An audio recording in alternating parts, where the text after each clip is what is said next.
What's going on, everybody? Welcome to another Sunday night with the Insider as well. It's been a while, but we are here and we are ready to talk some wrestling.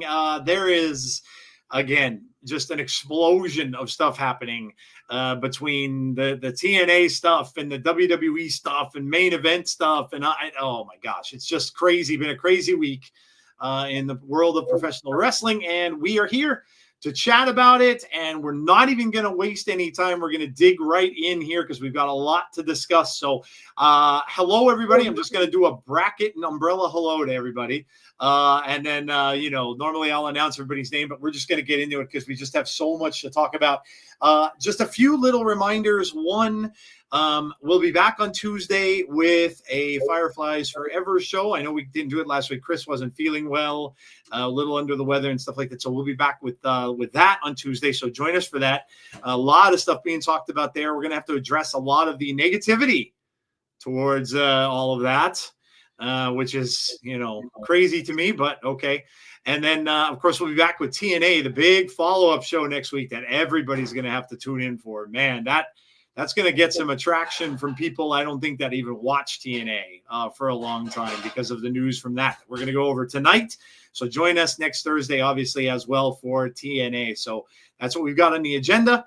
And thanks to all who are joining us. We see some new faces, some old faces. James Chadwick stayed up for it tonight. So, and Big Dan is here and Brandon's here and everybody's here. So, yeah, let's dig right in, Jeff, because we have a loaded agenda tonight. Yeah, we do. Do we have any breaking news?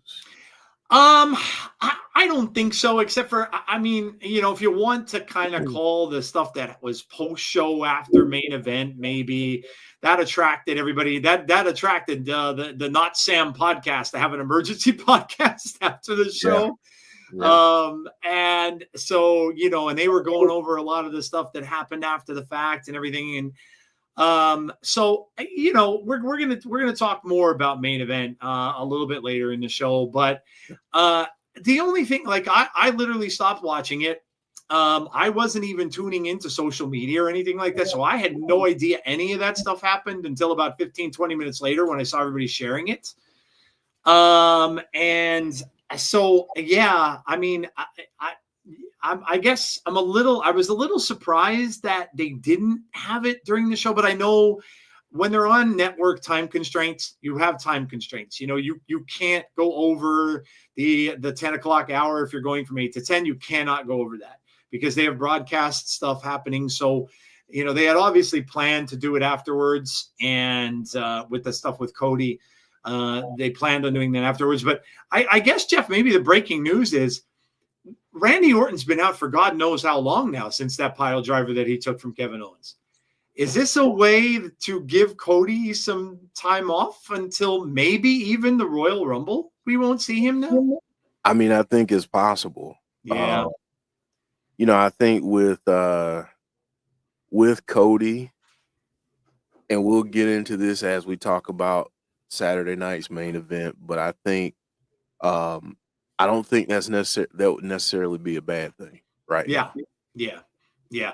I think so. I think you're right. I a lot of people have been saying his title runs become stale and a lot of that going on. So maybe being off the show for a little bit isn't such a bad idea. And, Jeff, even leading back to the old school stuff, like, when you had champions out there that were working very, very hard and all over the place, a lot of times they would get this time off because they didn't have anything going on in December. So, they would always get that time off from the Survivor Series until almost the end of January when the Rumble would come out. So, yeah, I think it might be good for him to be away for a little bit. Get off of TV for a little bit. Get the masses away from saying, "Oh, it's been stale. It's been it." So yeah. Get that out of there for a while. Let KO mess around with what is it going to be? Is it going to be him and Triple H? Triple H going to make a comeback in the ring? I don't know, but I agree with you. I think let it go for a little bit. Let him take some time off. It's well deserved. I mean, he's been going straight through. So let him take some time off. Make that comeback at the Rumble, and I don't know. Maybe the Rumble is where he'll have a rematch with Kevin Owens, which would make sense. Yeah. So. All right. Well, there you go. That is breaking news. And we're going to get into, just obviously this is a little preview. This is just something else we'll cover. The awards. It is award season for us. We'll have our award show usually the second Sunday of January. That's usually when we try to shoot for. So it'll be either, sometime in the middle of the month in January. But it is that time. It's time for our TIGS Awards. And the biggest thing we want is a big turnout. So just make sure I'm going to put that link is going to be everywhere. It's going to be on our Twitter. It's going to be on our YouTube page. It's, everywhere it can possibly be, it will be.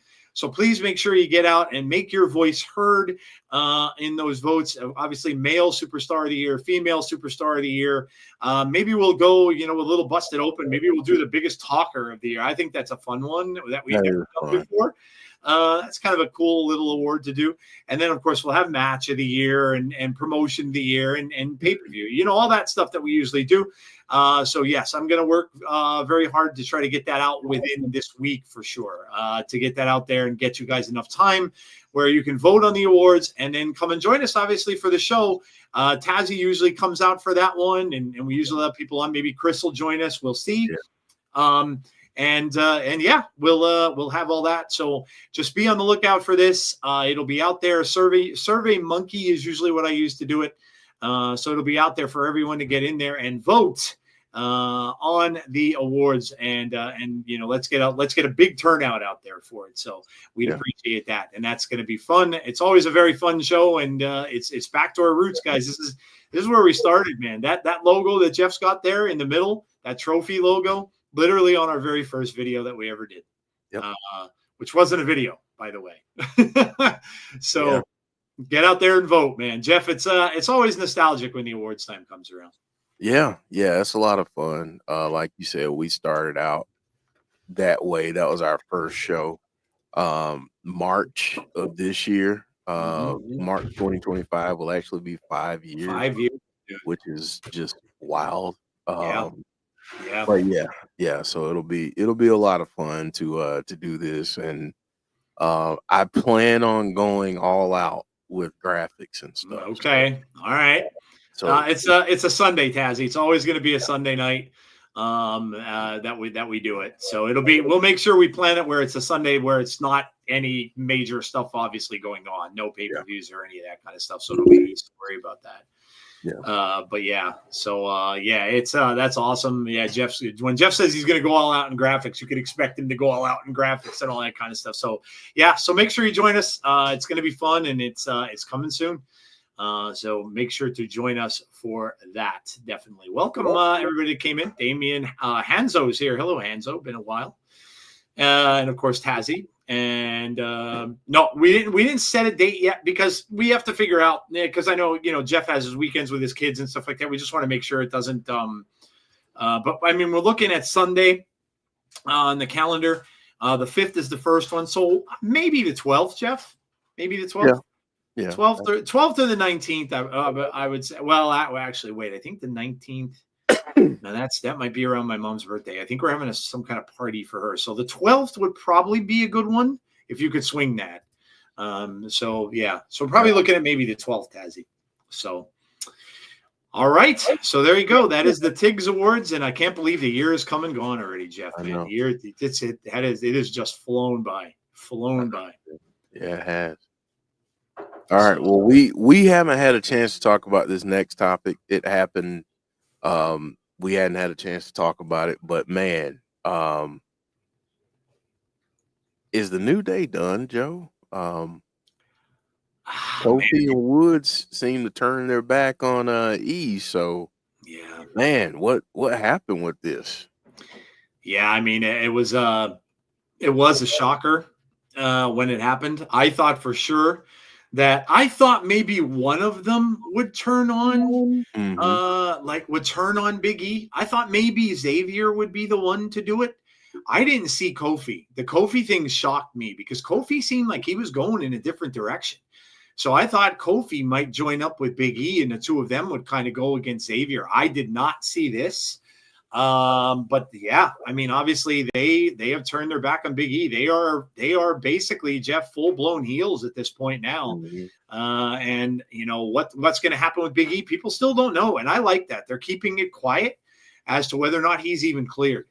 And everybody, when they're asked about it, people say, no, they don't know. They don't know if he's cleared. So, but yeah, this was just huge. I mean, you want to talk about a proper way, and we talked about this on during our stream for TNA the other night. You talk about a really good way of turning faces into heels. Well, you couldn't have really done it any better. They are going to go from one of the most beloved tag teams out there to one of the most hated teams out there because of what they did to Big E. And it's going to be something, Jeff. And I don't know. They're already kind of talking about the Wyatt Six going forward and what's next for them. And some people are predicting Judgment Day might be next, but I don't know, man. Like if they do Judgment Day next because they're just a bigger faction, I don't know if you can have anybody that would have turned on family any more than these guys just did. So they would certainly be a marker. But yeah, this was just done extremely, extremely well. Yeah, it was. And, to James Chadwick's point, the New Day needed this. Yeah, I would agree. I didn't expect, I thought that we were going to get Kofi and Woods breaking up. Yeah. I felt like we'd get Big E at some point, but I thought it would be after they said, we're done with each other. Yep. And the way that they did it, so well done. The emotion that Big E had was, I mean, it just rips at you because you can tell that these three guys are close, and I'm not going to say that there's truth to what they were saying, but another part of you may feel that way. In some ways, you're like, I just want this person back. We need this person back. He's so much a part of what it is that we are and what we've done. So the way it was done was just it was done very well. And I was blown away by it. I thought that the very end with Kofi and Woods, I mean, they can't trust each other. Yeah. Let's be honest. Yep. So that's my thoughts on it. I thought it was very well done. And when if Big E is fortunate and able to wrestle again, the day that he returns, oh man, will be one of the loudest pops that we've ever heard in professional wrestling. For sure. Yeah, absolutely, for sure. Because they could do that even really kind of sneaky too, Jeff. They could have him come out like in a suit, kind of like he's dressed right now, and then he can climb in there and just that suit gets ripped off, and then he just goes to town on one of these guys, and they wouldn't expect it at all. So there is so many different different things that they could do with this going forward. But yeah, all the comments on it in the chat, 100%. James saying they needed it. They did. They needed a change, and it's been done. I'll tell you, one of the things that WWE is doing very well is writing stories. They're really doing a good job with writing stories. The Kevin Owens thing, whether you think it's filler or not, it's still a good story. Like leading even all the way back to Kevin Owens using a move that he used way early on in his career. So the storytelling has been really good, really, really good. And that's a big part of wrestling.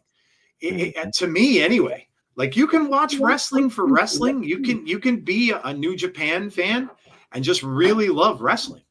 And enjoy shows that do, AEW has good wrestling, but I was always a story guy. If you hook me with a good story, I'm in. So, yep, good stuff, man. Good stuff.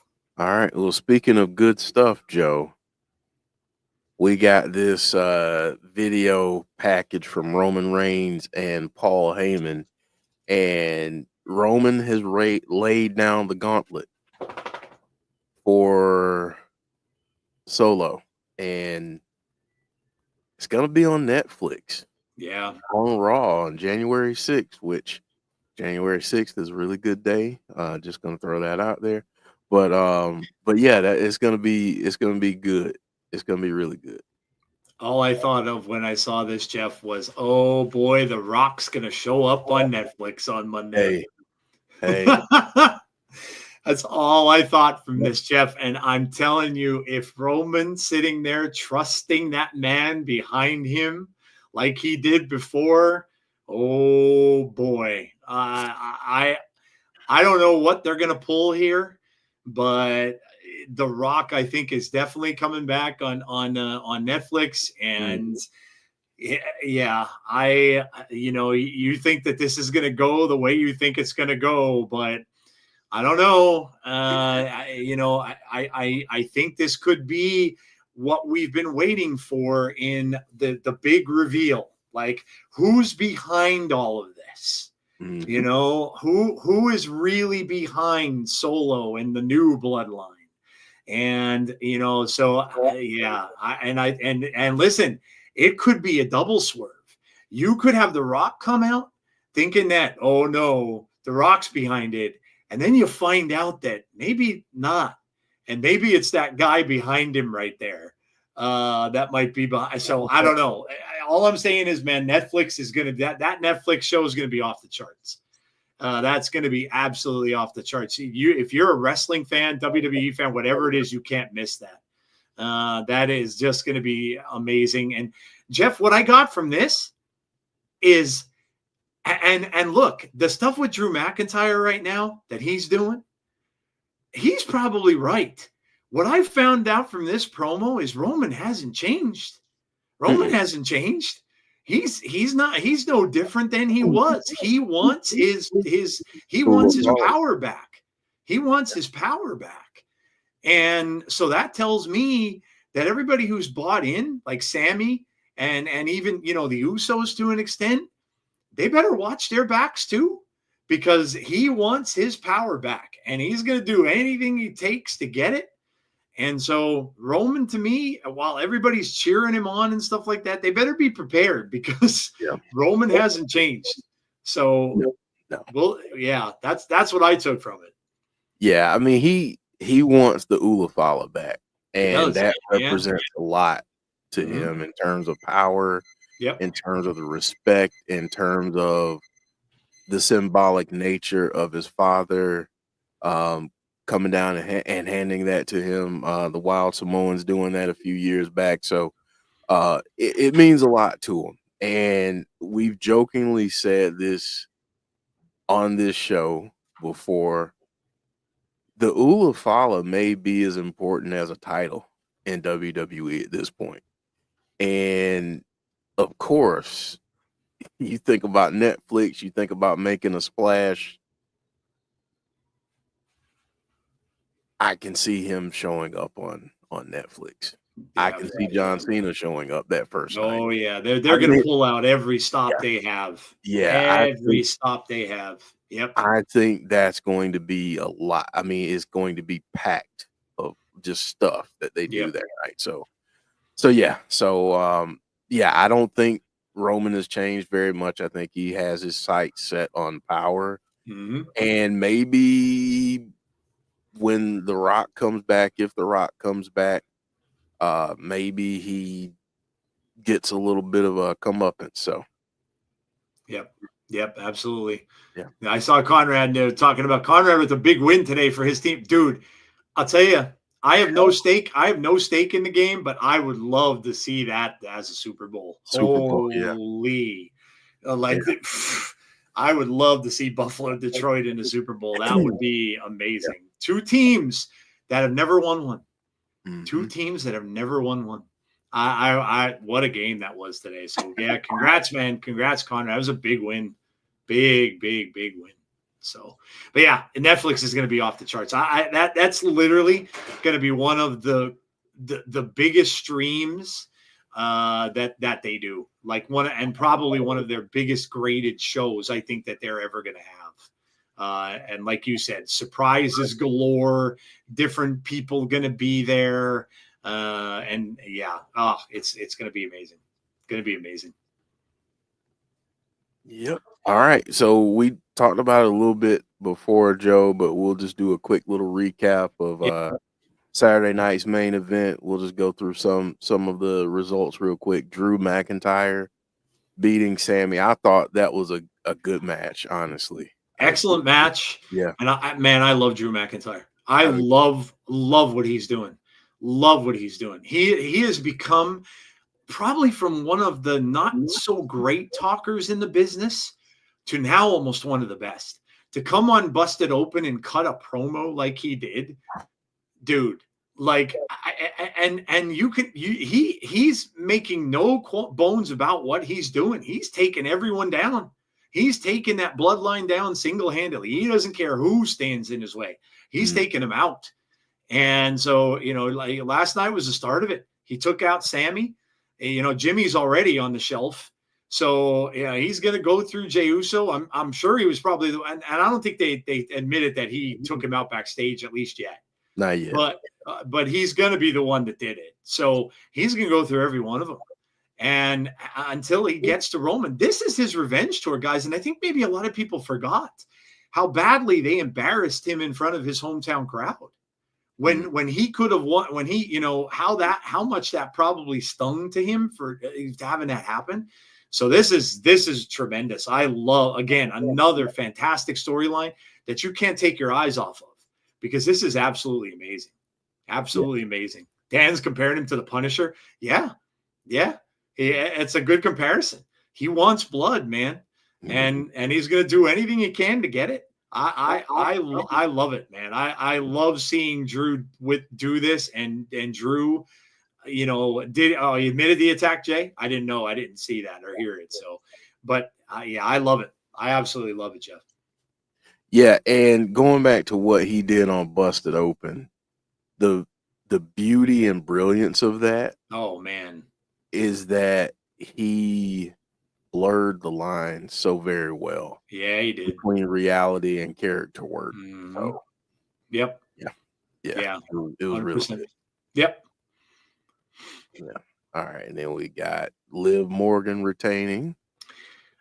You know what, Jeff? She's had an amazing year. And if a lot of people don't probably vote for her as female of the year in the award show, I mean, Toni Storm maybe would be a little bit of comparison to her, for what she did in AEW. But I can't think of anybody that's Jordan Grace, obviously from TNA, would be my top. Would be one of the three probably that I would choose. Yeah. But she had her best year ever as a wrestler. There is no doubt she had her best year ever as a wrestler. And she took a shot to the nose last night. A lot of people thought she broke her nose. Yeah. And took a kick right to the face. She's had the best year she's ever had as a pro. And I think a lot of people are looking at her differently now. Mm-hmm. We looked at her before as, yeah, and I don't, probably didn't have the respect that you did have for her in the business, but you got to respect her now if you didn't before. She's just a big name in WWE, and and she's gonna be, I think, going forward. So, but this was a great match, and look, Io Sky, that's an accomplishment. That's an accomplishment for her to Mm-hmm. beat Io and beat her clean, Jeff. There was Yeah. no cheating. There was no she beat her clean. So yeah. Yeah, I think that she has earned the respect of a lot of people this year. I think another name to add, two other names to add to the list. One is going to be somewhat controversial, but I think Rhea Ripley for what she did at the beginning, what she was doing at the beginning of the year. Yep. And the other, I'm going to throw out Nia Jax.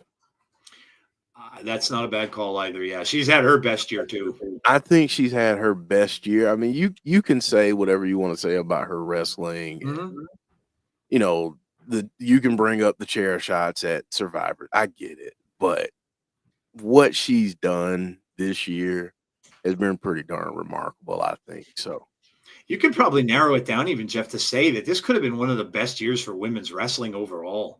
Yeah. Yeah, it really is. And how cool was this moment, man?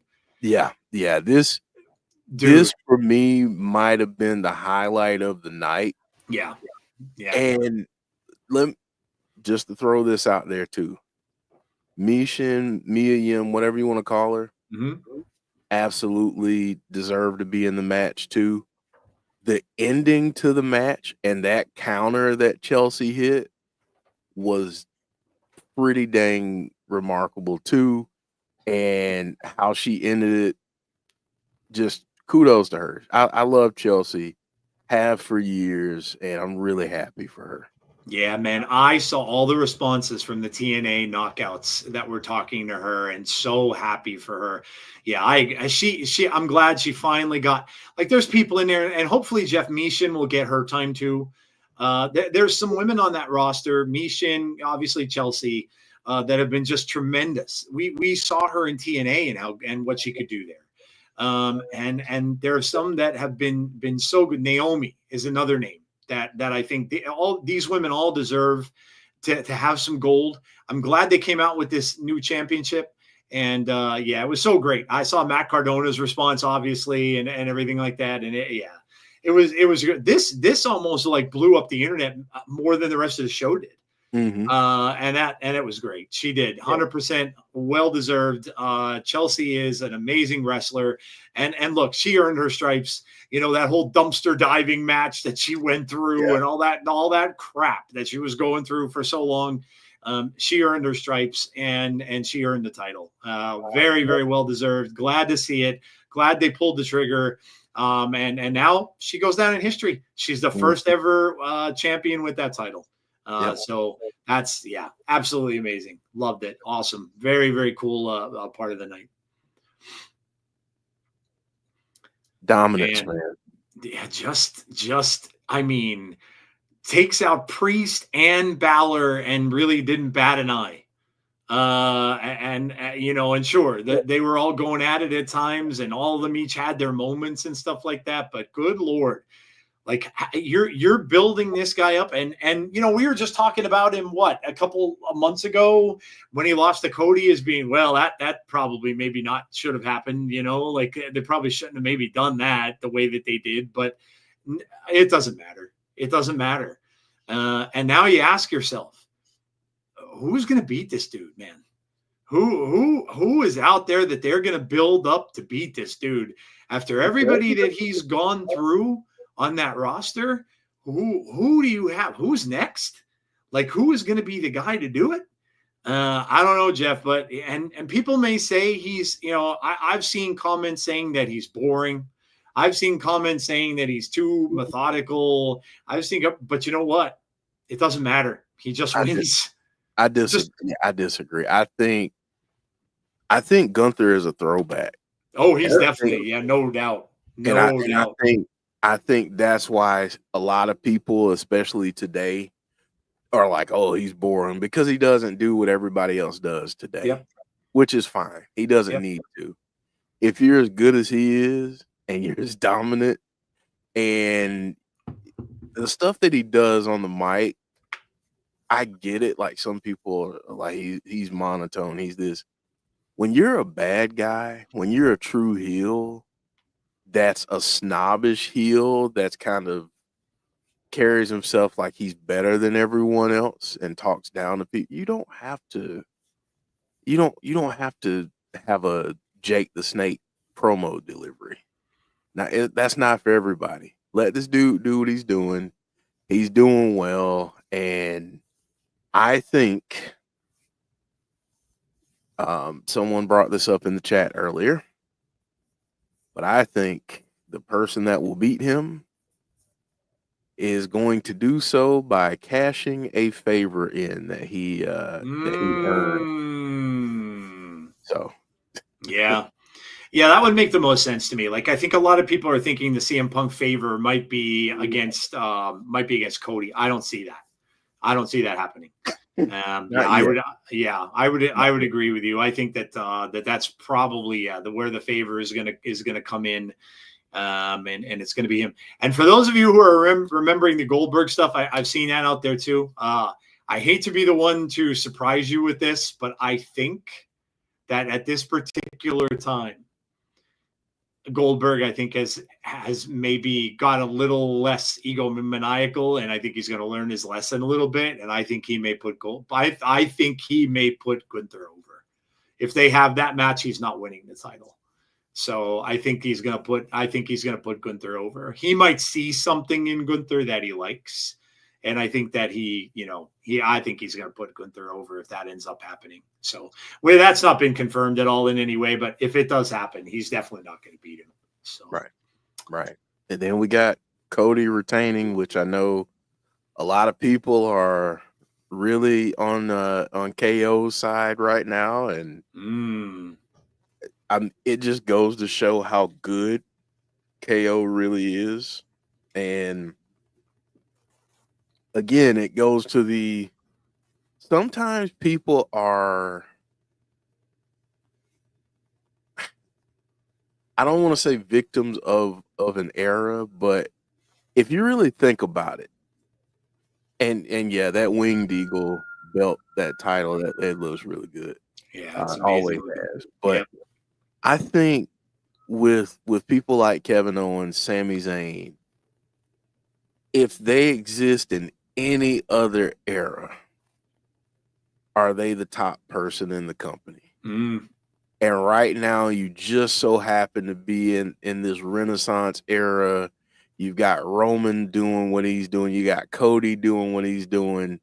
You got Cena coming back. You got LA Knight, Gunther, all CM Punk, all Drew's doing what he's doing. All these different people, and it makes it very crowded at the top, but it also cuts down on the opportunities at the top. So again, at a different time in a different year, maybe KO, whoever the champion is, maybe KO would have won last night. But I just feel like because of the time period that we're in and all the stars that we have, unfortunately, those just didn't, that opportunity just didn't work out for them. It's interesting how they're bringing this along, Jeff, because you can kind of see where they're going to more than likely go with this. If Cody does face KO again at the Rumble, which I would probably say might happen because the champion always has to have something that happens at that show. Then you're going to see, I think, on behalf of Cody, you're going to see Randy Orton come out and interfere. If Randy's ready to come back, he'll come out and interfere, and then it'll be Randy and KO. So you could kind of see where they're going with it a little bit and stuff like that. But look, people have been, out there on the social saying that his reign is stale, that it's getting boring and stuff like that. And Kevin Owens is just doing something where this is a new thing, like in WWE promos, where people are trying to be a little more real, a little more, siding with what other people are saying, looking at social media and thinking to themselves, okay, KO is going to come out here and then what does Cody do? He uses the chair. So Cody did something completely out of character too, where he's always like the good guy. But guess what? There's no good guy that can't be turned and made a little pissed off, where they're not going to just do something out of the ordinary to get what they want. So yeah, this is, again, it's just it all goes back to the storytelling part of it, and it's just very deep. It's very, and who knows, Jeff? You know what? We may have entered the time of the storyline in wrestling now because of the bloodline, because of what they accomplished and how that went on for as long as it did, may have given people more confidence to say, well, you know what? People aren't at the point where they're over a story in a month or a month and a half or 2 months. If this is done well, we can play this thing out for a year, or we can play this thing out for 2 years. And I think we might have crossed over into a bit of a different time for wrestling. So I agree.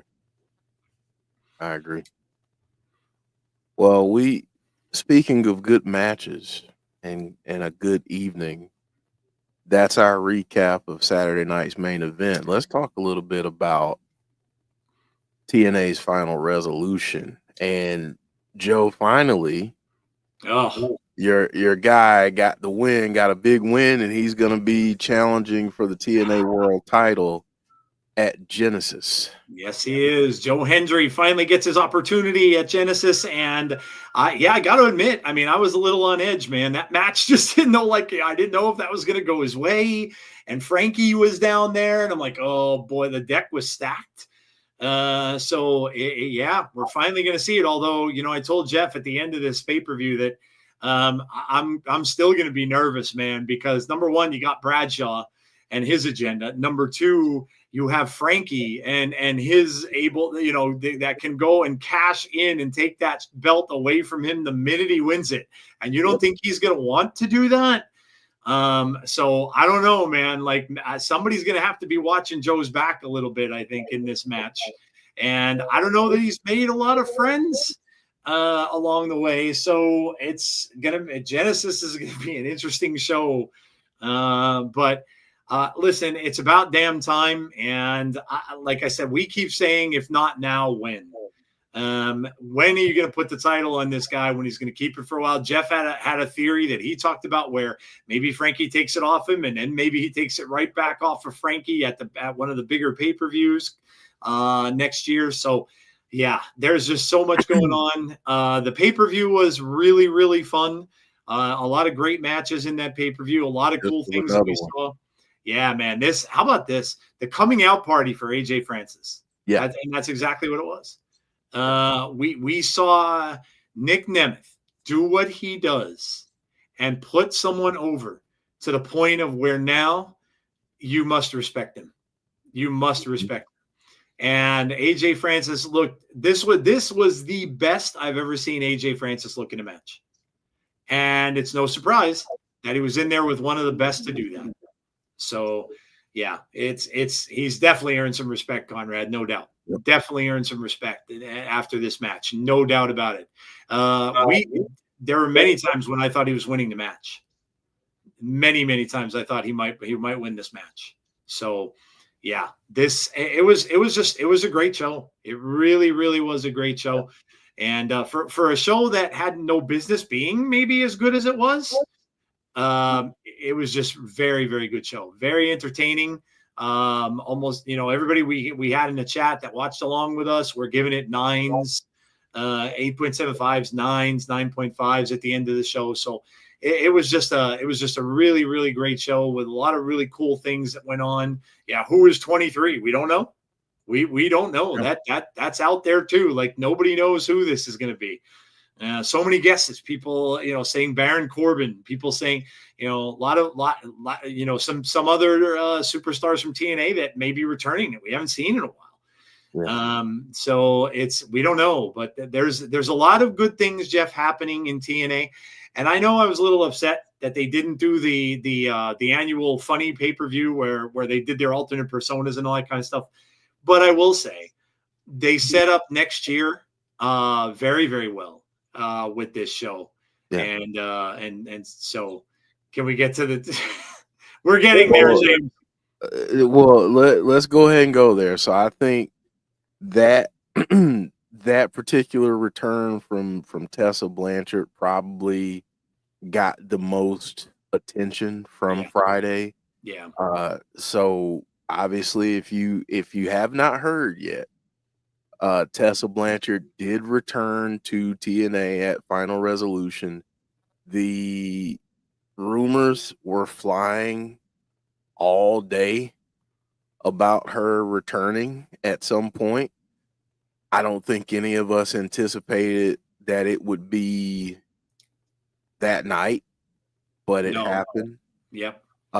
So Joe, perfect segue into this topic. So Tessa Blanchard, obviously, if you don't know her, I could sit here and go through everything for like an hour, but to be honest with you, I'm not going to do that. So I'll just have you look up a lot of what's been alleged and why this was such a controversial move by TNA.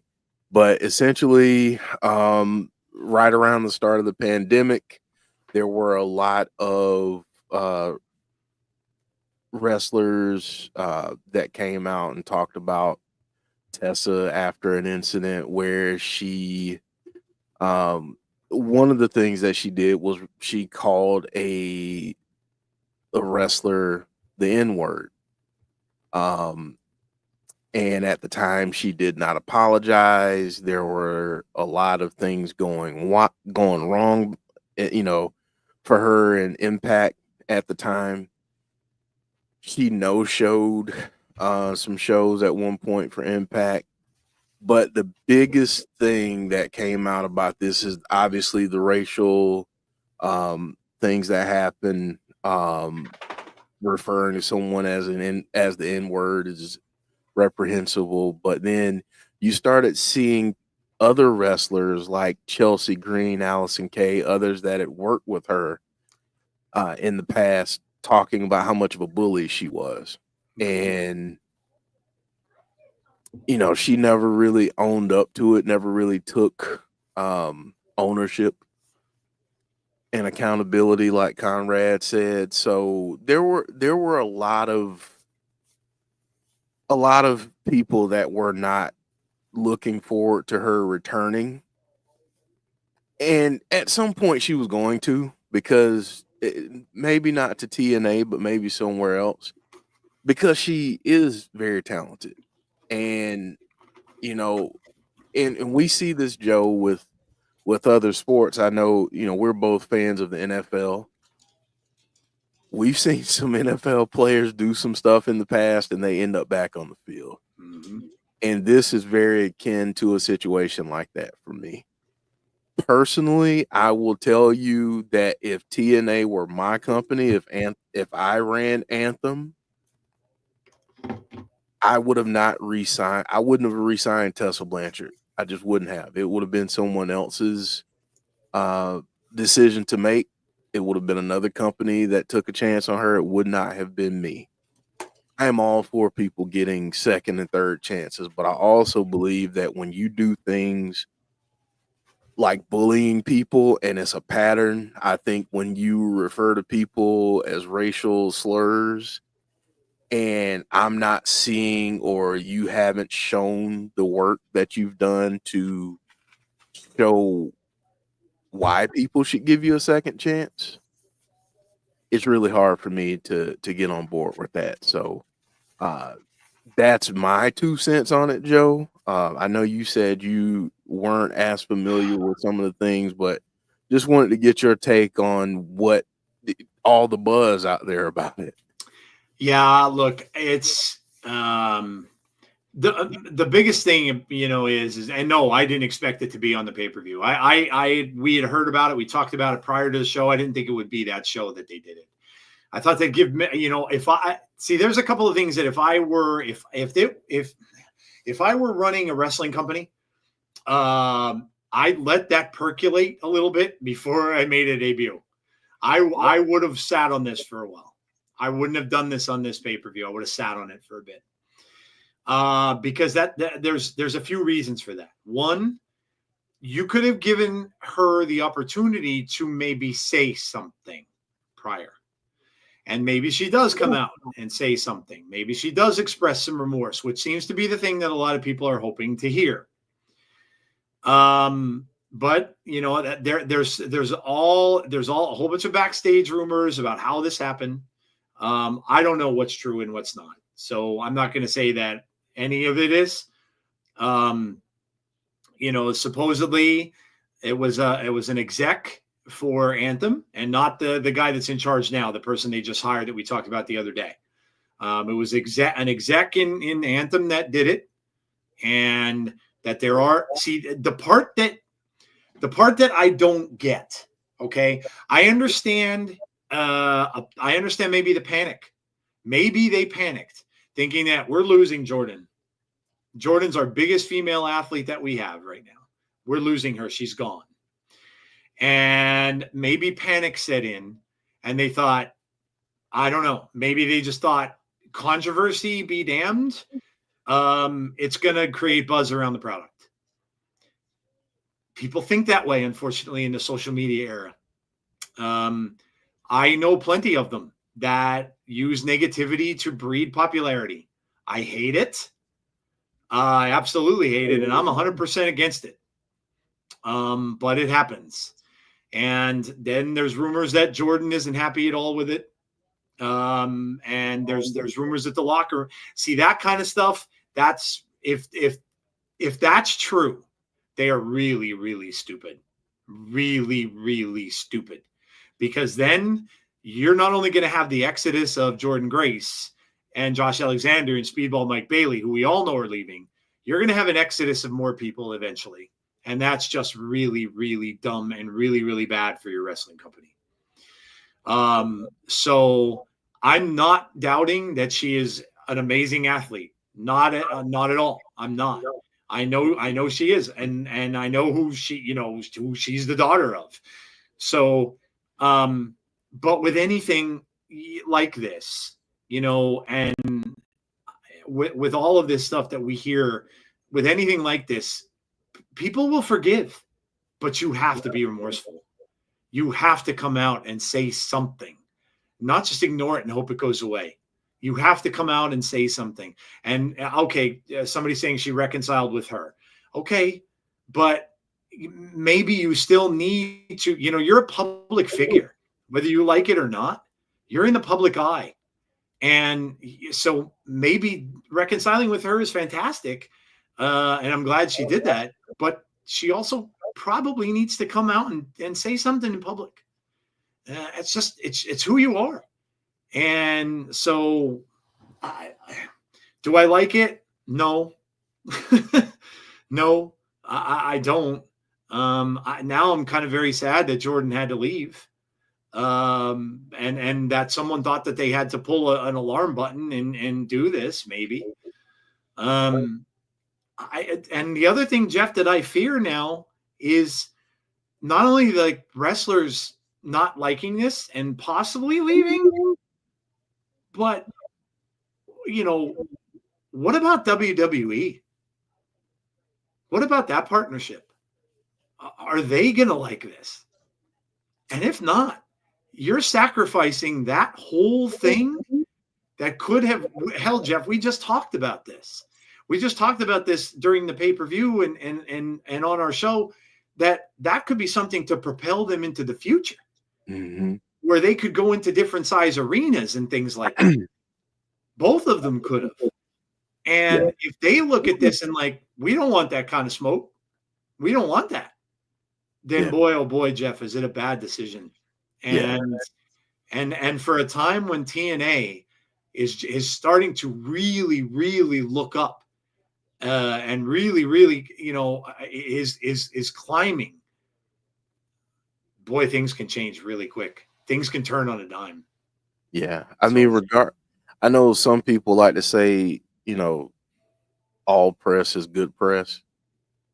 That's not the no, case. yeah, Coming from someone who works in the media, kind of marketing landscape, PR landscape, that's not the case at all. I hope, Joe, to your points, I hope that they did the math on all of this before they decided to bring her back. And again, I mean, we don't know what. James, you can of course ask a genuine question anytime. You don't have to ask if you can ask a genuine this isn't question. class. You're amongst family, so um, I just hope they did their homework and thought about every possible scenario that could happen as a result of bringing her back. Could you lose fans? Could you lose partnerships? Could you lose sponsorships? Could you lose certain things because you bring this person? Again, we shall see. I'm not a huge fan of it, but again, I'm all about people getting second chances, but you got to show me you've done the work. And honestly, I can't really rock with this right now. Now, it doesn't mean that I'm going to stop watching TNA. No, I'm not going to be one of those people that tells you, "Oh, I'm taking a stand and I'm not watching TNA." No, but I will tell you that when it comes to her, I will be very standoffish. I will take a wait and see approach when it comes to what she does there as a performer, but I got to see a lot before I'm on board. Yeah. Yep. I agree. Well, James, we're waiting for your question now. Can't leave us hanging. I would hope TNA floated this by WWE. Racial slurs will not fly this way. And it's basically like she's standing in business by not apologizing publicly. We'll know from the crowd reactions at upcoming shows. You can tell the difference between a crowd booing and a heel and booing someone they really don't like. What would Tessa have to do to get people to change their minds on her and prove that TNA made the right decision re-signing her? I think just coming out with a public statement. I think just coming up, maybe filming a 5-minute video and say, I did this, but I want you all to know that I cleared it. I cleared it up with the person. Her and I are cool. And also, I realized what I did was wrong, and I apologize. That goes a long way. I think a public thing. I'm not saying she has to do it in a TNA ring. That would be weird. I don't No, want her. I don't want her to do it there. That's a work environment. But I would like to see something online. You have Twitter. You have YouTube. You have several ways. You have an Instagram that you can put a video on. Something like that. That's what I want to see, because then you can genuinely see that, and that the person at least took the time to say something. And yeah, Little Silver's comparing it to Hulk Hogan. And have people forgiven him all the way? No. There's people who can't stand him today. So, but I do think that there should be something publicly done. Yes. yeah, I think with her, with this situation in particular, you have to show that you are remorseful. And I think it, for me anyway, Joe, because I've heard a lot of people give public apologies for saying racist things or for being a bully or doing different things. Like I've heard plenty of public apologies, and to be honest with you, they just don't hold any weight to me anymore. So I have to see more. And what I mean by seeing more is maybe don't have her come out and give a public apology, but maybe from anyone that she's worked with to address this and to be accountable, like I guess my question would be, what has she done over the last 4 years to where she's taken accountability and she said, I'm going to do the work and figure out why this is so detrimental, why I cannot have language like this come out of my mouth, and why people around me that are in my circle can't have the same thought process. That's what I want to see. I want to see what work she's done. An apology's cool, that's great, but it just doesn't do it for me because, as a black man in this country, I'll just go ahead and say I've been called the N-word a lot, and many times this happened on the job. And I've had supervisors and coworkers and stuff say, "Oh man, I'm really sorry." And what they really meant was they were sorry that they got caught. They weren't sorry that they said it. They weren't sorry that they thought it. They were sorry that they got caught. And being truly apologetic and being remorseful is different than you coming to tell me that you're sorry.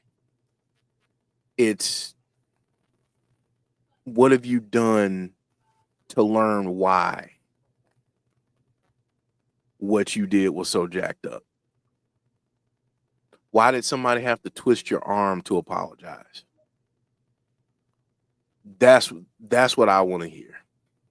And until she does that, and it's not for me per se, because I'm a peon. I don't even exist. She doesn't even know I exist. But I think this is an opportunity for TNA, but I also think it's an opportunity for her. Now that they've done this, to your point, Joe, because I wouldn't have done this right now either. Now that they've done this, can you do something? Can you turn this into a positive? Not just for the wrestling business, but for society. And I know that's a big ask for a wrestling company, but I think they have that type of opportunity here. And Joe, I want to say one other thing about this because RK Shuttleworth was bringing this up, and I want to address this. We were kind of having some conversation to and from, like just about some of the circumstances surrounding this, and we were talking about the folks that have accused her of being a bully. And no, Dan, I cannot see them taking any kind of. I can't see no, God, no, yeah, no, doing anything with her at all. I just can't. But I think when it comes down to bullying and people giving their thoughts on bullies and how someone's treated them, I think it's hard for me to look at Chelsea Green, Allison Kay, and others and say, "Oh, they're just lying. They're just trying to jump on the bandwagon of pushing Tessa down." I don't think that was the case at all. I think that for anyone who tweeted out support of, TNA Impact firing her and getting rid of her, I don't think that happens just because. I don't think that they're doing it just to see her go. I know a lot of people don't like her, and that's going to come with it because of her lineage, because of who her family is in the business. But I don't think people are just going to say she bullied me. And I think it's up to us to go back and listen to some of those stories and make up our own minds. None of us are going to agree. Like I can go ahead and tell you right now, when we get to the grievances tonight, I got a lot of people in this chat that will not agree with the thing that I'm about to say. But you know what? I'm going to say it the way that I say it because it's what I feel. and you can like it, you can not like it. That's okay. But at the end of it, just because I feel the way that I feel, I don't dislike anybody who feels differently. But my experience is my experience. Yours may be different, but that's fine. All right. Yep. Well, we knew that was going to be a thing, so we spent a little more time on it than we did. But yeah. I mean, it's a big topic, and obviously it hit the socials like mad, and it was all over the place. Probably more so than they wanted it to be, because it overtook the results of the pay-per-view. Because all that everybody was talking about afterward was this. Yeah. And so, we'll see, we'll see going forward. But yeah, it's definitely a polarizing topic in the wrestling world for sure. Yep. So. Yep. All right. Well, let's speak about another polarizing topic, Joe. Someone who's currently in TNA recently made some serious allegations about bullying and some different things in AEW. And that's Ryan Nemeth, who recently said that he had some bullying issues with CM Punk while CM Punk was there in the company. I just wanted to get your thoughts on this, Joe, and what you've seen on it. And I know other people in the chat will have opinions and comments, but just wanted to just talk about what's out there right now. I hadn't seen anything on this until you told me about it, and I was like, "Oh, geez, I didn't see, I didn't know it happened." And then but oh man, geez, like it's certain people just find themselves in this kind of light, no matter what happens to them. And I'm talking about Punk, obviously. I don't know, man. It's crazy. I wonder, Jeff, and this is by no means in any way to make light of any of what he's saying, but I wonder how much of this occurred back in the days before social media. Before what? Before social media. I'm wondering, like, how much of this. Can I tell you? Yeah, definitely. A lot. It's yeah. I can tell you from a standpoint that if,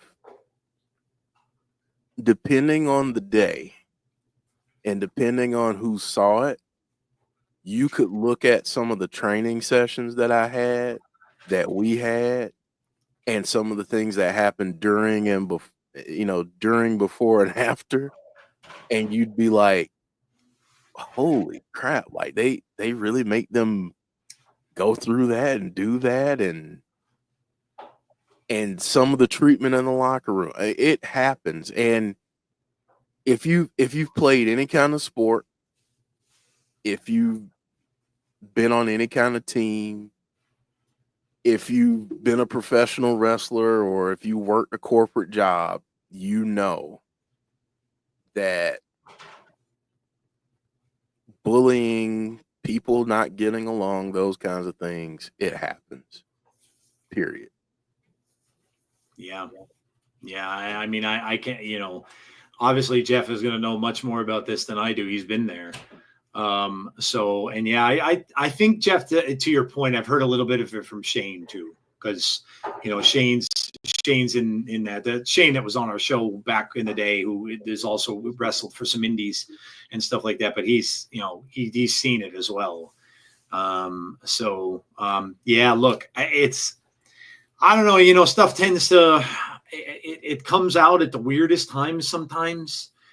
And, things people say, that they get brought out into the public light. And, again, it's a product of our times. They're going to say this kind of stuff. They're going to bring it to light. And then no matter where they say it, whether it's on their social media, where it is, it's going to get publicized, because you're going to have dirt sheets that are going to grab it and they're going to run with it and put it out there. So obviously, James, apparently Punk didn't do anything to Ryan, though he's saying that people in AEW were making him go and antagonize Punk to wind him up. Conrad said, up above. I missed this comment. All parties had blame there. It really ticks me off when I read people saying they're unsubbing him from TNA because they rehired one person. What about the rest of the roster? Do they not matter? I don't understand people. Yeah, it's like Jeff said. I'm sure that this goes on a lot, and regardless of what wrestling company it's in, whether it have been men, women that have succumbed to this over the course of time. We just live in a social media generation where when it comes out, it comes out, and it's not going to look good no matter when it does. But we're in that type of thing now with wrestling and everything. Where stuff is going to come. Hell, I mean, I'm a big film guy. I like movies, like Marvel movies and superhero movies. When the whole thing came out about Joss Whedon and how he bullied the actors in the DC film that he did when he went back and did Justice League. Now all that's coming out. Gal Gadot is talking all about Joss Whedon and the things that he did that were terrible and all that kind of stuff. And look, the director who filmed the X-Men movies. That all the garbage that came out about him. I mean, this is just and I guess, Jeff, a good thing is that people can speak their minds, and people don't have to just shut their mouths, because in the past that was the issue. A lot of it was women. Like growing in entertainment, women in entertainment. All through the 70s and 80s, like the despicable things that they were made to do. Hell, the 2000s. The 2000s, yeah. Still, yeah, in some cases. Yeah, the things that they were all made to do in entertainment. And I'm sure, Jeff, that looking back at it again, how many of these the female women wrestlers that had to deal with stuff, and we heard a little bit about it on the McMahon documentary. I mean, my God, the things that he wanted his own daughter to do, that she objected to. So it sucks that it happens. I feel bad for any of them that have to deal with it. Bullying itself is, I grew, when I was a kid, I had a bully. I grew up with that for several years. I was afraid to go to school. I hated going to school. So, it's a horrible thing to have to feel, and that anybody should have to feel that way from any of these companies. It just sucks. The good thing is, I guess, is that there's alternatives now, and, there are more than one company out there. So if they run into this anywhere else, they can go somewhere else where they don't have to feel that they're getting that. And, but yeah, it just sucks, Jeff, that it's a thing, and it sucks that it's a thing we have to constantly talk about. Yeah. Yeah. I'm about to get into it because we're about to talk about something else that probably doesn't make a lot of people comfortable, but we'll go ahead and get into it.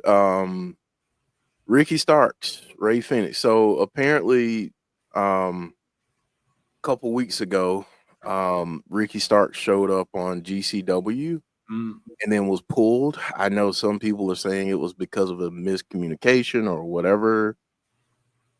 I'll get into what I think that is in a few minutes, but and then there are some issues going on with Ray Phoenix. I guess at one point he was going to leave.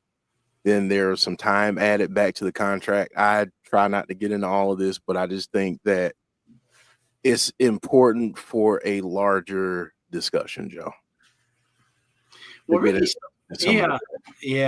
Starks was like rumored for a while now. I think that he was going to WWE. Was out there. So I honestly, I don't watch AEW enough to know like what their contract statuses are. And I don't really look at contract statuses anyway much. That kind of stuff is left for the dirt sheets, which most of the time I don't read. Yeah, I don't know, man. Like it's just again, this is all like stuff that if they're we all know that WWE has a 90-day clause. Wrestling is always going to, when somebody is supposed to leave or they're not fulfilling their contract out, or if something's going on in the back that we're not privy to, this is the things that people dive into and look at and stuff like that. And why is this happening? And why is that happening? And why isn't this person gone? Because I don't know, man. Like, to me, I guess do a better job at keeping this stuff in-house so that it doesn't get out in the media. Have somebody that can look into that for you and do a better job at that. I don't know. Like, Ricky's being punished because he went to Mania to support Cody. I don't know, man. Like, get this straightened out. I mean, just fix this stuff. Like, the stuff with Tony, the stuff that we had said this on our show how many times. Stop saying crap on social media, dude, and get that crap under control. Get somebody to be your social media manager. You've got the money to do it. Get just control the stuff that you're saying. You don't have to come out in defense of every little thing. You're the head honcho. Hire somebody to do that job. Hire somebody to do that. And just, don't, this doesn't need to be, stuff like this doesn't need to be the at the forefront of your company. And it shouldn't be. The wrestling should be the forefront of the company all the time.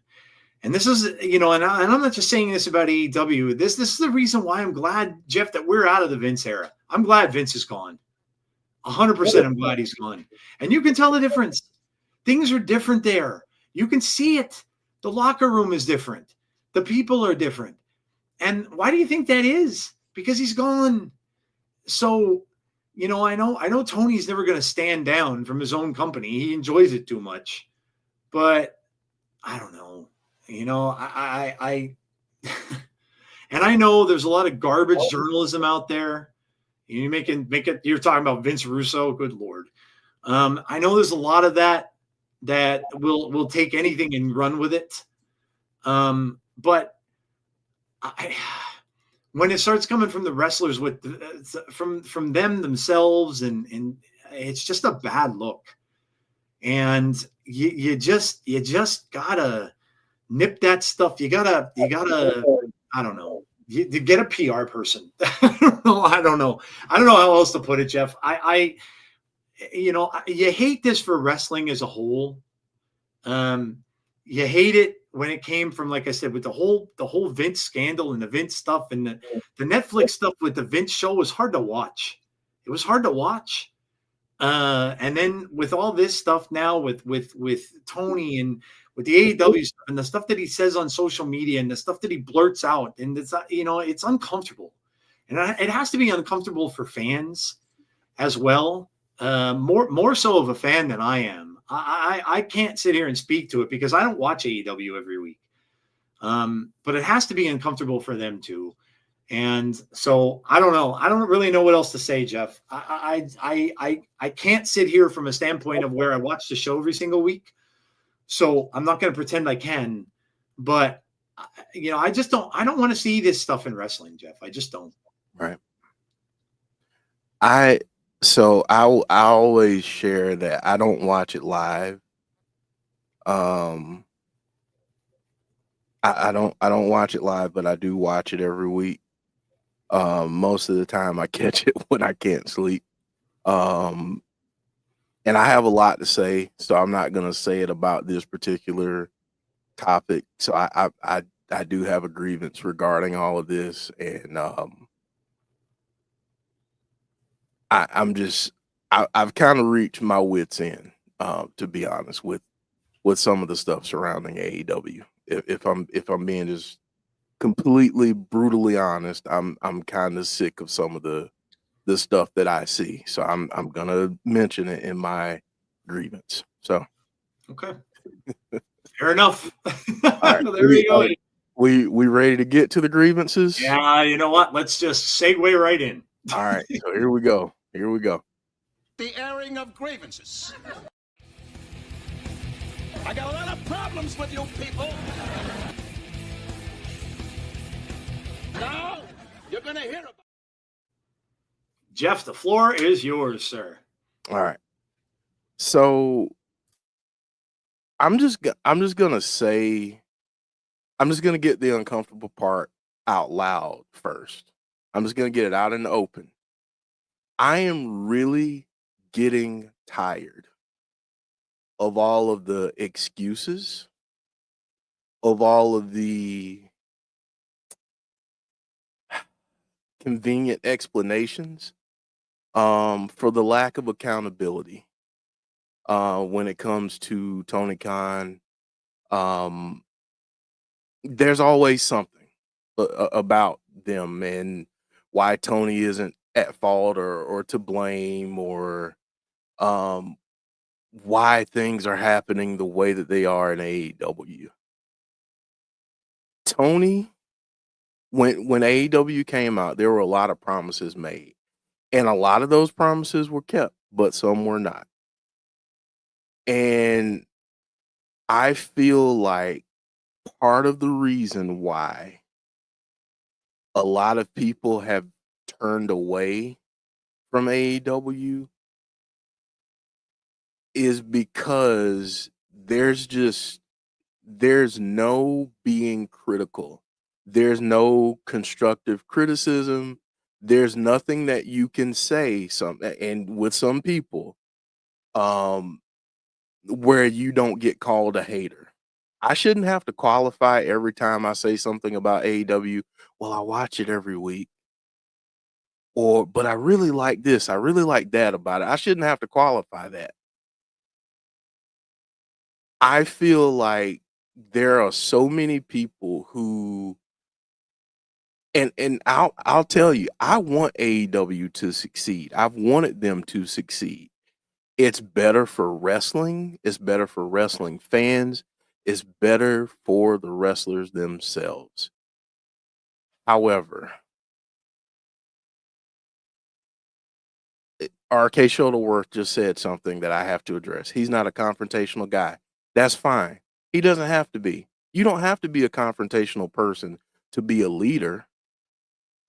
But the other thing that you can do is, if you know that that's not a strong suit of yours, bring people in with that skill set.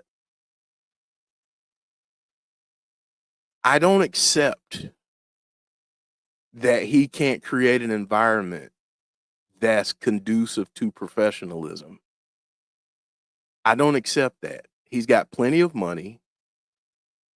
He has plenty of people in his company that know the business in and out, that have been in the business for years. If you don't want to be the bad guy, Tony Khan, don't. Make somebody else be the bad guy. Pay him. You got the money to do it. But I don't like how anytime anyone says anything remotely critical of Tony Khan, well, he's got to learn. He's got to get used to it. It's still a young company. It's only 5 years old. And Joe, I know Joe went off screen here, and I wasn't going to bring up this analogy, but I'm going to bring it up anyway, because you know what? Why not? Here's the thing. If you're a parent and your child, continues to grow up and develop and everything, after you get through that baby stage and you get into that toddler stage, you're starting to do some potty training. And if I allowed my 5-year-old to continue to not use the potty the correct way, that's on me as a parent. I got to step up. I got to be a better parent. I got to hold my kid accountable. And I feel like sometimes as wrestling fans, it's all, and Conrad talked about it. It's the tribalism. But here's what I'm gonna say, and this isn't a popular opinion. When you have people, and to be honest with you, I think when this comment was made, that's when some of the negativity and bull crap started happening with AEW. When you have Taz come on screen and talk about a sloppy shot, and then all the stories come out about your shop, personally, I probably wouldn't talk about somebody else's shop. Because if your shop ain't clean, don't talk about mine. The Williams brothers, a great gospel group, used to have a song back in the day, Joe and Chat, and it was called "Sweep Around Your Own Front Door before you try to sweep around mine." Get your house in order before you speak about somebody else's. I just think that overall, there have been a lot of pot shots taken at WWE. There have been a lot of things that have been done from an AEW standpoint, and I'm not going to say that WWE's innocent because they've taken shots too. But at some point, if we're fans of AEW, we should be able to voice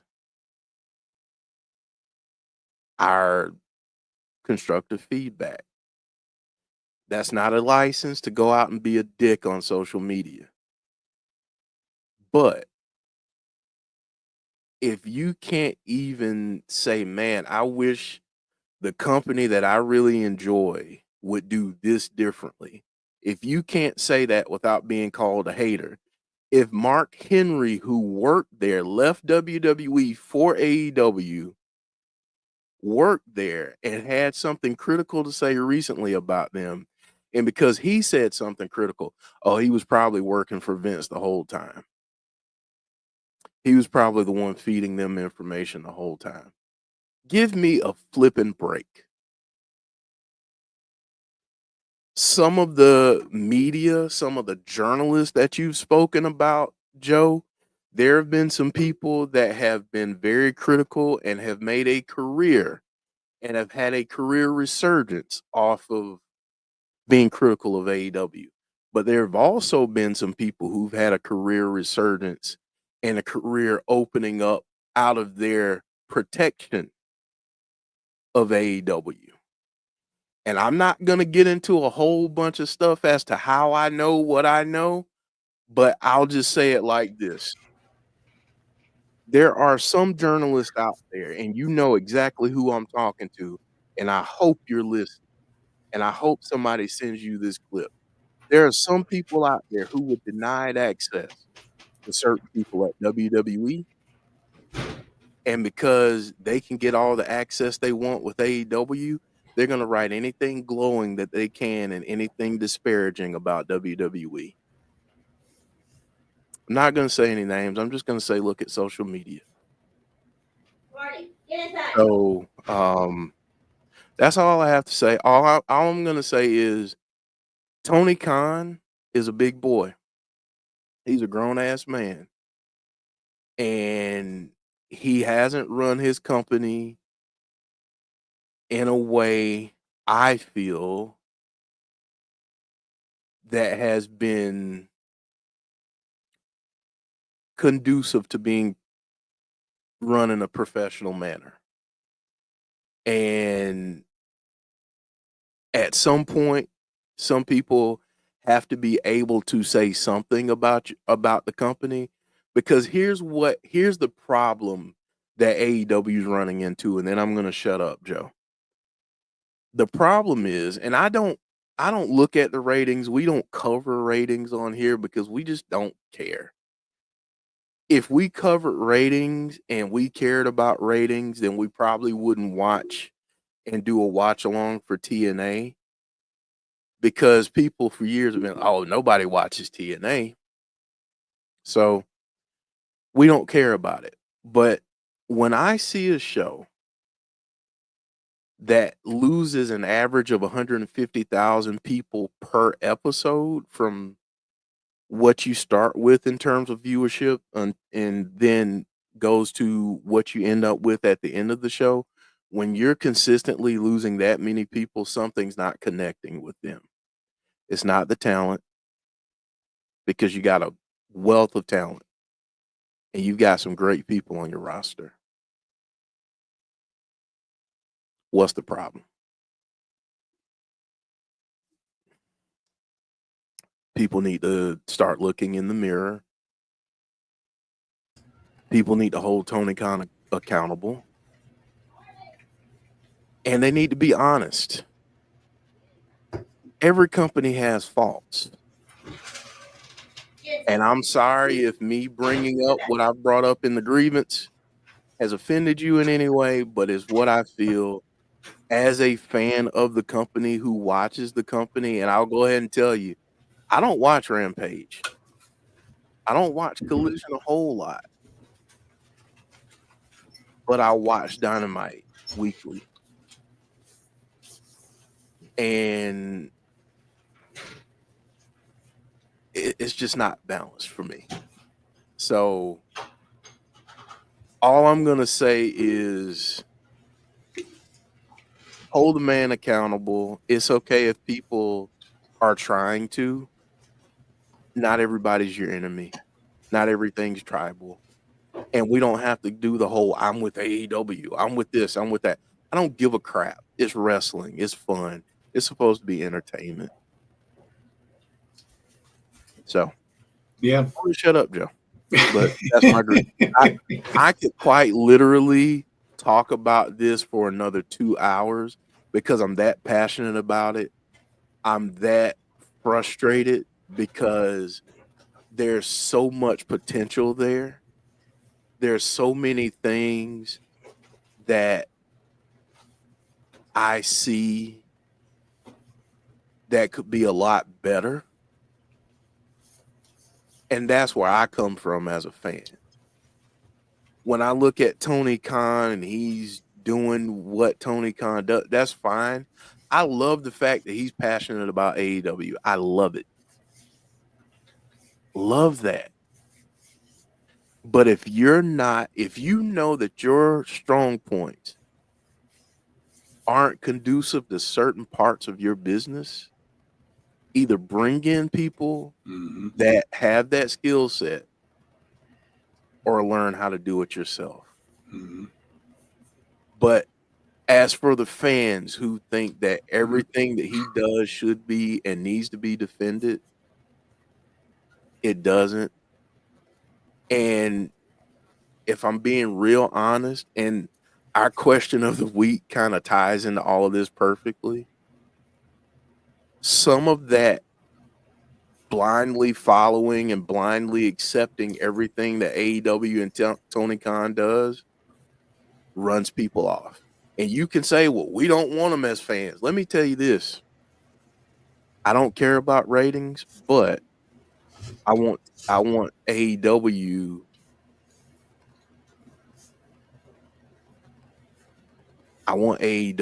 to get to another contract extension. And losing fans, losing viewership, that's not conducive to that. That's just the reality of the situation. It's not wishing any ill, but something's got to give.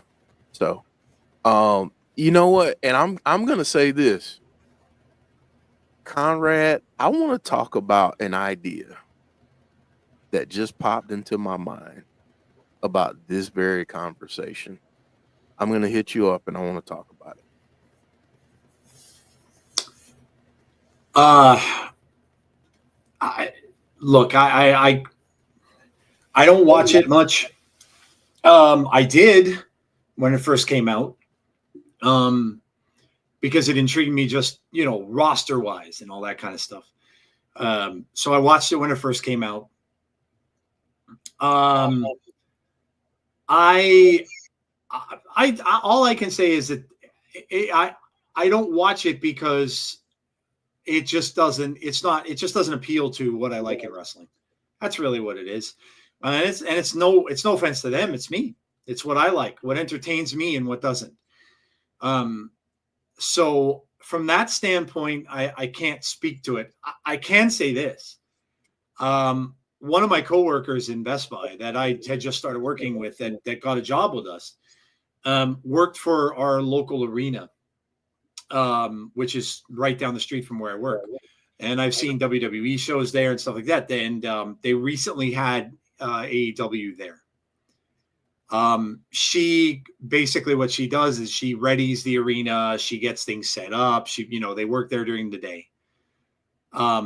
She said that they blocked off more of that arena for that show than they ever did for another show that they did. And she's been working there for like 4 or 5 years. Blocked off, I mean, by seats. And I could see it. Like when I drove past, and it was cool. We were getting some wrestling fans in my store that day. Like there were some AEW fans that came in with like AEW title belts on. So I was like, oh, well, that's good. But when I talked to her about it, and then when I drove past the arena, the arena parking lot is huge. And normally, they have lines of people, lines of cars going in and stuff like that. They could park in cars and all that. Like you pull up to any event. There was nothing there. There was no one there.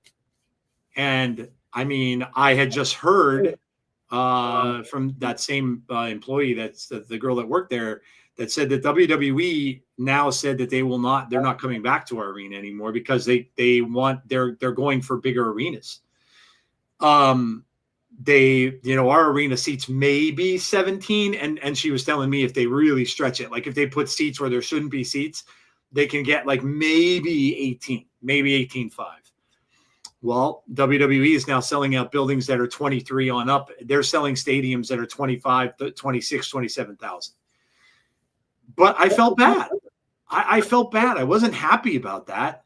I felt bad. I wanted them to do well. Like Jeff said, competition sparks the best in everyone. And I wanted that to be, I want them to succeed. I don't want to see them gone. But then, Jeff mentioned Mark Henry. Well, I listen to Busted Open a lot. I listen to the podcast every day. I listened to it a lot on Sirius when I had it and stuff like that.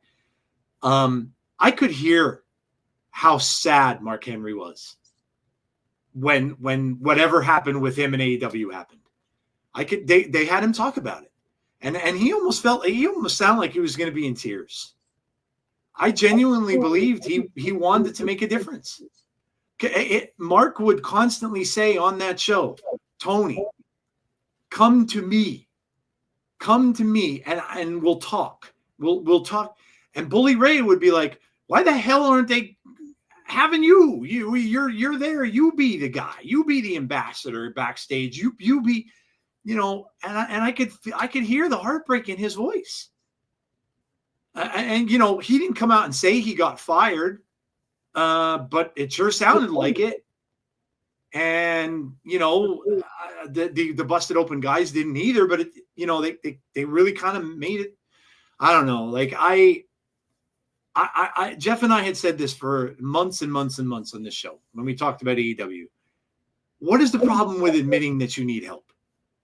What is the problem with admitting that, okay, I want to run this business. I love wrestling. And I know what I want it to be. Okay, you're the owner, right? You're the owner. You get to do what you want to do. But what is the problem with admitting that you can't do it all? You can't do everything on your own. It's not working. You need to delegate. Every good leader. Listen, I've been a store manager in retail for 36 odd years. You know what I learned? One of the biggest lessons that I learned in my career was delegation. I was bad at it because I took it all on myself. I took all the responsibilities of when I went into work every single day. That when my boss called me and said, you got to do this, this, this, and this, you know who did it? Me. Well, I realized that ain't going to get it done. I need to have a team of people underneath me that I can delegate things to, because if I don't do that, I'm not going to succeed. I think Tony has a delegation problem. Now, maybe it's he doesn't trust. That could be. I mean, I don't know people that are as rich as he is, but I've known people that have had money, and they're not very trusting sometimes. So maybe it's a trust problem. But if you want to succeed in owning a business, you've got to delegate. And if you are delegating, then maybe you better rethink the people you have that you're delegating to. You had some great people backstage, some great wrestlers backstage, some people that are going to be Hall of Famers if they're not already, that could have helped with a lot of the petty BS, the garbage that happened backstage, the fighting, the infighting, all this, the stuff that Nemeth is talking about, that all of that. You could have delegated that and not have to worry yourself about it. You want to be the promoter? That's fine. Be the promoter. And that's what you do. But then delegate the rest. Have somebody else. Can I just add real quick? Yeah. Since I've already pissed some people off, I might as well go ahead and go a little bit further. When you say delegate, let me say a couple things here. The Bucks, I wouldn't delegate much to them. I wouldn't delegate much to Chris Jericho. That's just my opinion. But yeah, that's just me. Yeah, like you know, I think the bottom line is, and I think probably why Mark Henry was sad was that I think he kind of thought that he might have been that guy. He said it as much on the radio. He said, "Let me be the guy. Let me be the one in the locker room. Let me be that guy." You know, now I'm not saying I know Mark Henry. I'm not saying I know who he is, the person who he is. I'm not saying that. Does Mark Henry have problems? I'm sure he does, just like the rest of us. Sting, Jake the Snake. Look, there's resources. The biggest thing you have to admit sometimes as a new business owner is that you can't do it all by yourself. I mean, I had to do it too. And it was, you know, when people would ask me, what's your biggest fault as a store manager? I would say every single time I would say delegation. And it got to the point where I had to hire myself a crew of people that I understood, that understood me and that I trusted.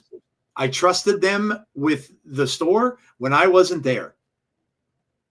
And because I did that and I handed that off, my life became easier. And you know what else happened is my business was better. Because not trusting anyone is never, ever, ever, ever going to get you anywhere with a business. It's not. You're never going to be successful because bottom line is people know that you don't. They know you don't trust them. So they're going to be like, well, screw him. We're just going to do it our own way. We don't care. We don't give a damn. So I'm just coming at this from a different place. I survived as long as I have in retail because I changed. And I managed, you know, $1 million stores, multi-million-dollar stores that did very well. But one of the things that I pride myself in my career, almost every single person that's worked for me in the past still talks to me today. They still come in and see me from time to time. They message me from time to time. And you know what? They've all gone on to bigger and successful things in their lives. Most of them are doing really well for themselves. These are kids that came and worked for me when they were 16 and 17 years old, that are bank managers, that are people that are working in high-tech jobs, and probably making way more money than I ever did. But I'm proud of that. And that's one thing that I can look back at my career and say that I made a difference. And so to me, and I'm not a billionaire, so I can't speak from that aspect of it. And I know money changes people. But if Tony wants to be successful in this long-term, you've got to hand over the reins. You be your promoter. You be that guy. You make the matches. You make the matches the way you want to make them. But you hand that over to other people and other stuff. You have somebody be your social media director and post stuff on social media and all that kind of stuff. You don't need to be doing that. You don't need to be out there fighting and arguing with people on social media. That is such a bad and horrible look. Horrible look for you. It makes you look like a grown man-child baby. And that's all. And I think to that point, I get it. Tony grew up on the message boards. He did. He grew up at a time where being in the message boards and chat rooms and everything about wrestling, like, that's cool. But you run a company now, and okay, never mind. I'm going to shut up because there's a lot that I want to say, and I'm not going to. I just saw a comment. Yeah, I'm not going to spend any more time on it. I saw a comment that I want to respond to, but I'm not going to. So let's get to sell or no sell. Yeah, let's move on. Yeah. It's sell or no sell time, guys. You know how this works. If you like it, you're going to sell it. If you dislike it, you're going to no sell it. And of course, as always, we'll have your question as our last one of this. So start thinking up a good question for the end of the segment. So, Jeff, what's topic number one? Topic number one, real simple. TNA made a mistake by re-signing Tessa Blanchard. Sell or no sell? Oh, man. Can I take the fifth on this one? And oh my gosh. I'm just going to go with my immediate reaction here and what my gut tells me. And my gut's telling me that, yes, they did. That's what my gut, that's what my gut is telling me, that yes, they did make a mistake in re-signing her. Sorry, yes. I hit the wrong thing. So. Yeah, that's what my gut is telling me. I may be wrong. I hope I'm wrong. Because if I'm not wrong, it could be a detriment to their company really moving up and really doing some very, very great things in the future. And I hope that's not true. But I'd like to say I want to wait on it, but for the sake of the fact that we're doing sell or no sell, as far as right now, I'm going to sell it. Yeah, I think they did make a mistake. Maybe, well, there's a caveat here for me. I think they made a mistake, but I think they made a mistake in how and when they did it. I think if they were going to bring her back, there were ways to do it. Because clearly, to Swag fans' point, I mean, there are a ton of people looking at it and talking about it. She was trending. But there's a way to do it. And I just feel like they kind of missed the mark with how they did it. All right. Let's see. The chat's going to be good on this one. I'm going to wait, says Swag Fan. Sell, says Damien. My opinion, no offense to anyone who wants to sell. Just got to ignore them and move on. Oh, that's that from the last. No sell, unless they wanted media attention. Sell, I don't think they needed to take the risk. They were already steadily growing. That's a good point. Sell, says Dylan. Super sell, says Derek. It's hard for me to answer because of other people other than Tessa and how they react. No sell, but I'm holding on to the receipt in case I need to take it back. The video got over 1 million views. See, but Swag Fan, that's what I referred to earlier as saying, I don't want that to be a reason. I don't want that to be a reason because that is true corporate America right now. And I hate it. I hate it. I hate it in wrestling. I hate it in podcasting. I hate it in news. I don't want hatred and bad things to bring attention to a company. I don't want that. I don't want it. I'll take the wait and see approach on paper. It's a sell until further notice. I'm reserving judgment. It's why I got off Twitter, because I was able to find out who it was. And I saw this person. Let's just say I have to put pause on them. Tessa, I could go either way with them, but I'll use Mark Mann's quote tonight, one of Bischoff Russo. I've either died and gone to wrestling heaven or woke up in wrestling hell. This is a huge gamble. John G says sell. Blue sky is the new safe place. Yeah. Well, for now. Yeah. Enjoy it while you can, because I'm there on another account and I'm already seeing porn bots. So enjoy it while you can. It's not going to last long. Everybody will migrate over. So I was just about to say until the idiots decide that Twitter's not cool anymore. So yeah, or until they decide that their people aren't giving a damn to them anymore. yeah, That'll be more than likely, because if they realize it's a place where they're not going to get the attention that they want, then they're going to migrate to another place that they think they can. So, yeah, but yeah, I don't know, man. I don't know. I hope it works out. I hope we get some answers, and I don't know. Maybe we'll get an answer this coming Thursday. We'll see. But yeah. But anyway, Jeff, moving on. yeah. Moving on. Let's go to the next topic here. Saturday night's main event was a success in its return. Joe, sell or no sell?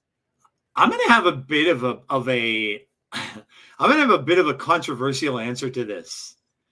And this is only because it's for me and me alone. This is my opinion. I'm going to no sell this.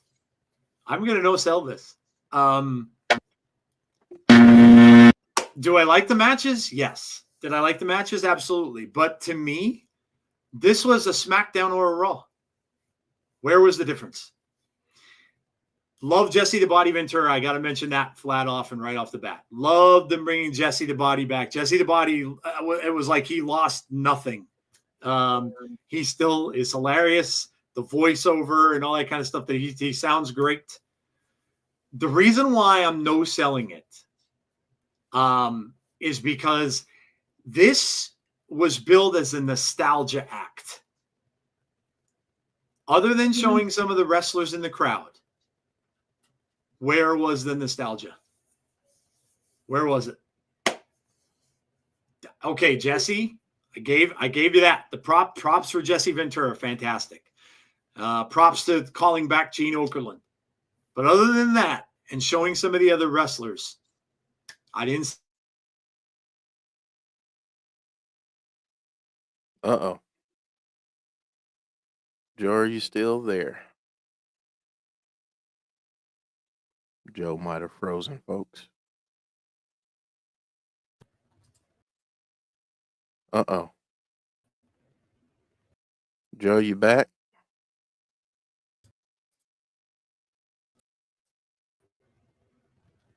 All right, that was weird. Am I back? You are back, I believe. Okay. There I think my internet's getting goofy because it's getting really windy here. Gotcha. Sorry. But anyway, yeah, I'm the nostalgia wasn't there. I didn't see it. I didn't see nostalgia. That's what I was hoping to see. Am I asking for? I mean, there were rumors that Hogan was going to be there, and then I thought to myself, I don't know that they're going to want to do that, because that could create more controversy than they want. But I just didn't see it. To me, that could have been a Raw or a SmackDown. And in fact, the biggest part of the show, which was the ending and the part with Cody, they didn't show it. They didn't.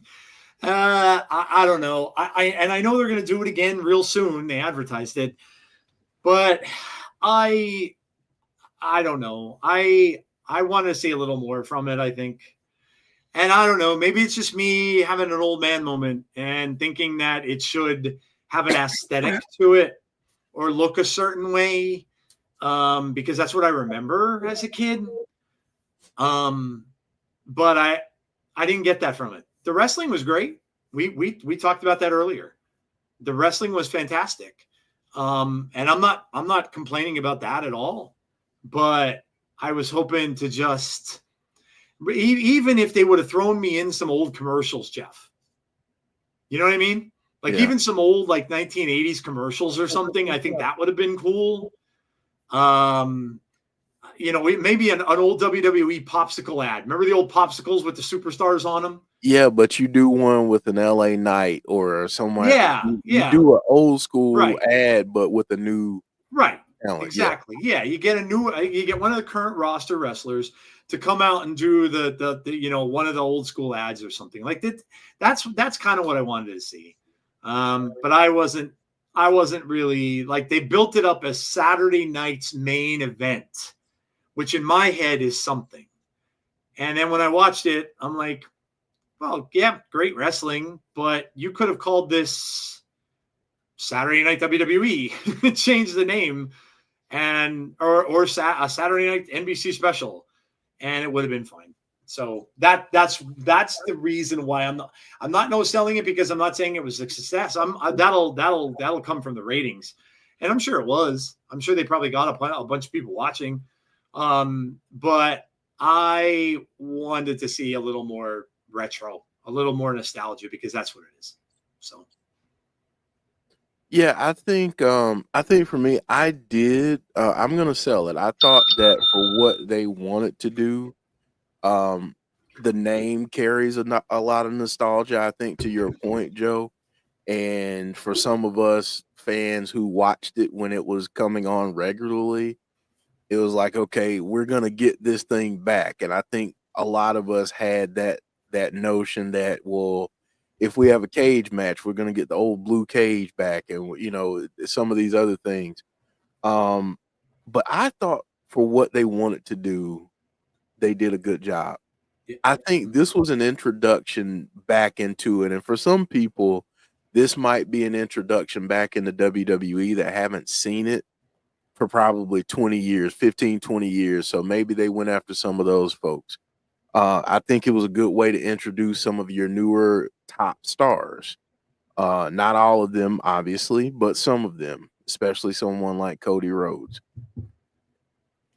I would have liked I wanted more nostalgia, but I think maybe as we keep going, maybe the next episode has a little more nostalgia. Maybe we have a few more appearances. I am with you though. I am all set on Hulk Hogan. I didn't need to see him there to feel the nostalgia. I was cool with seeing Coco Beware. I love Jesse Ventura. So yeah, I enjoyed it. Could it have had a little more nostalgia? Absolutely. I don't disagree there. But for me, I think with what they were trying to accomplish, I think they hit the mark. Okay. Fair enough. Let's see what everybody's saying here. Jesse V felt real. Oh, I went all max headroom. Yeah, my internet went bonkers. I wonder if I don't know, the TV's still working. Shocker. It was okay, but I say no sell. Jesse was great though. Sell, only issue I had was the commercials. Sell from everybody there. Conrad, Deanna, Terrence, John, Dylan. Swag fan says I get it, and I can agree that also. Let's see. Go a little further here. Sell, I felt it was 88 or 89. I loved hearing the body on commentary again. Gonna no sell this, but a lot of the stuff on this show could have been Raw or SmackDown, and the cool lights and the special effects wasn't really anything special to me, says Damien. No sell for most of your reasons. I was disappointed with the nostalgia, but this was me going back to 14 years old. See, and that's maybe what I didn't get. That's maybe what I didn't get. I didn't get that. I didn't get that. So, and maybe that's what I wanted.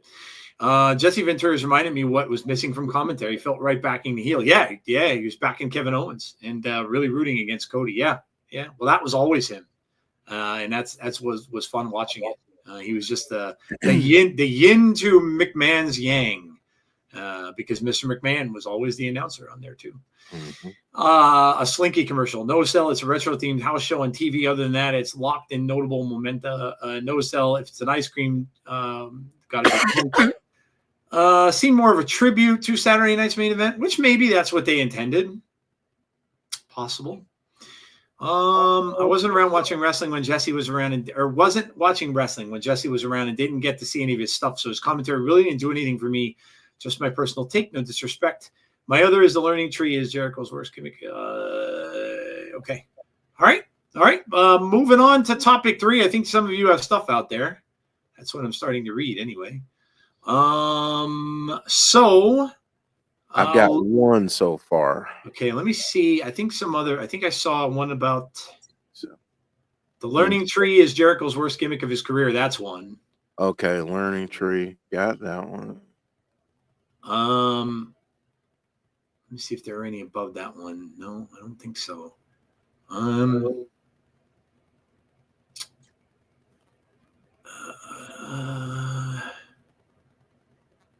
There are people in social media whose identity is found in wrestling takes and are intimidating enough to lash out. But obviously there's some. Oh, okay, that's.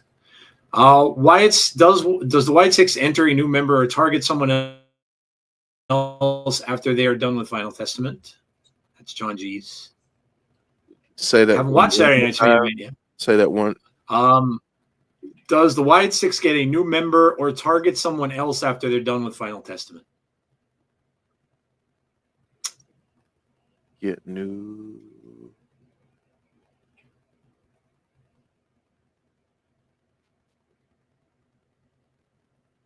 Okay.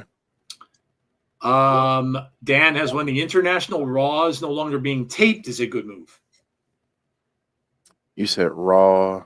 The international Raw is no longer being taped is a good move. Okay. Andrew's got one here. Mercedes Moné is the biggest free agent bust of 2024. Okay.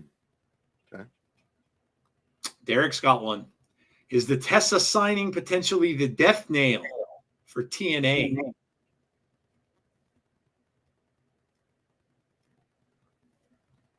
Okay.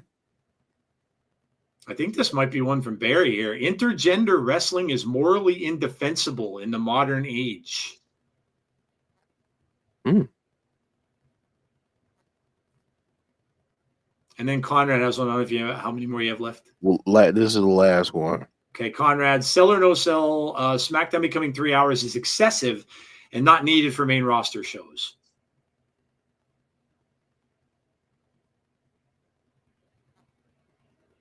And then Bonus Baby had one too, but we'll have to put that one in the bank. Yeah, we'll have to add that one for the next week. So, all right. So here's the spinner. Wheel. Let's spin it. All right. Well. Learning tree. Worst gimmick of Chris Jericho's. Oh boy. All right. Oh man. Let's talk about it. All right, Joe. Sell or no sell. Learning tree is by far and away the worst gimmick, the worst thing that Chris Jericho has done to this point in his career. Sell or no sell? I've got to sell this. I mean, Jericho's had so many amazing gimmicks throughout the course of his career. Yeah, that's an easy one, I think. Yeah. It is. It's bad, man. It's bad. Yeah. It wasn't. Yeah. There's not much else to say. I mean, the guy that had Y2J, which was one of the coolest, things that, and all the other ones. I mean, my God, going back to when he was in ECW, for God's sake. This is just a epic fail. I was just about to say, Lil Silver. This isn't even the most creative nor successful version of this gimmick, because we've seen it done in TNA already with Brian Myers, and it was much better. This is not good. I agree. I think sometimes I think when I say I think as we get older, we tend to try and hold on to things a little too long. And I think we might be seeing that play out in real time with Chris Jericho. I think given what he's done in the business, he should be doing something different at this point. So. Yep. Agreed. And maybe he'll move on. We'll see. But let's see. I mean, I'm pretty sure I know what everybody's going to say to this one. Easy sell, worst gimmick of his career. I've always loved Jericho, but I could care less about now. I could care less now for him. Easy sell. Spin again, please. Sorry, but sell, slam dunk, sell. He's been able to make all the gimmicks work, but this one ain't it. Jericho being a wizard was worse. I don't know. I don't know. The learning tree was originally created in TNA with Brian Myers, but he did it better. Yeah, that's true. It was done much better. I don't know all of Jericho's career, like in WCW. Learning tree stuff is hit and miss. No sell. Big Bill and Brian Keith countered Jericho and made it fun for me. Creative team in ROH AEW, that gimmick for him is horrible. Jericho's gotten so weird, so uncool. Would it be crazy to say that being the learning tree at AEW is disrespectful to Chris, considering how much of a star he is in the wrestling world? Man. I don't know if it's disrespectful, but I think how it's being done. Yeah, and it is Jericho's idea. So that's that. I don't know if it's disrespectful, but I just feel like given where he is in his career, maybe that's the point. Maybe he thinks he has another 5 to 10 years. And maybe some of us don't think that. And I think maybe that's where the disconnect may lie. But it doesn't work for me. I'm not a fan of it. If you're a fan of it, cool. Have fun with it. Again, like what you like, that's cool. Me personally, and I never thought that I would say this because, man, did I love Chris Jericho early in his career. And I was around for the WCW stuff. So I remember when he was a cruiserweight and didn't get the respect that he deserved as a performer just overall. Like he should have been one of the top stars in WCW, in my opinion. That's why he ended up going to WWE, doing the whole Y2J thing, and the rest is history. But I ain't feeling it. I don't like it. Yeah, I agree. All right, well, there you go. That is the Sell or No Sell segment of our show. Thank you so much for participating. As always, we appreciate it. And we're going to move on to our next segment, Jeff. It's getting a little toasty. And for those of you who didn't enjoy our comments and commentary on AEW, stick around. Because this question is more of AEW. So I'm going to make this a little bit bigger so folks can see it and in its full glory. So I'll read it out, Joe. I find it difficult to find fair and balanced discussion surrounding AEW. Either folks I find are not honest about the faults of the company and give them a pass, or they completely destroy them as if they can never do anything right. Do you think it's possible, and I'm sorry for the typo there, to be fair and balanced when discussing them, or do you think the discourse will continue? That's a heck of a question, and thank you to the person who submitted that, because that is a really good question. Look, this can bring up a whole discussion, really, of, first of all, I guess the best way to answer this is, where they're saying I find it a fair and balanced discussion. I guess what you have to ask the person who submitted this is, who are you talking to? Who are the people that you're trying to have these fair and balanced discussions with? If they're like-minded individuals, then, or if they're, if it's just run-of-the-mill people that are on Twitter, you're probably not going to get a fair and balanced discussion from anyone there. Let's just be straight with that. Because Twitter people can't be fair and balanced. They have to pick a side. That's the problem with Twitter. They have to pick a side, right? Because they have to champion a side. God forbid you like more things than one. So I think that's part of the question. Because if that's where if you're seeing it from there, then I have to agree with you. I can only go by personal things that I've done, and some of the things that I put out on social media about them, I got just like there were. I can't even remember the one that I stuck out there. It might have been. Oh my gosh, when was it? I don't know. It was something that I put out there about Tony Khan, and I don't even remember what it was anymore, but I got like so many responses from people that, number one, had never followed us, have never been to a stream, that just wailed on me for me saying something about that. and calling me like WWE Mark, calling me a. Did they call you an e-drone? Because that's one of my favorite. I'm being sarcastic. They might have. They calling me like what do you know? You're just an old dude. You don't know anything about this. What blah blah blah. Just constant bashing to the point of where I had to take the tweet down. So I guess they got what they wanted.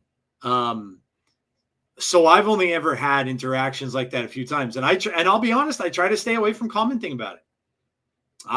Even when I was watching it at first, when it first started, and I would put things out there, I backed off because of that.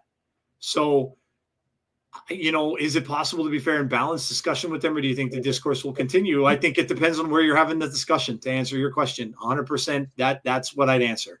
If you're trying to have a discussion like this on X, no, don't bother. Don't bother.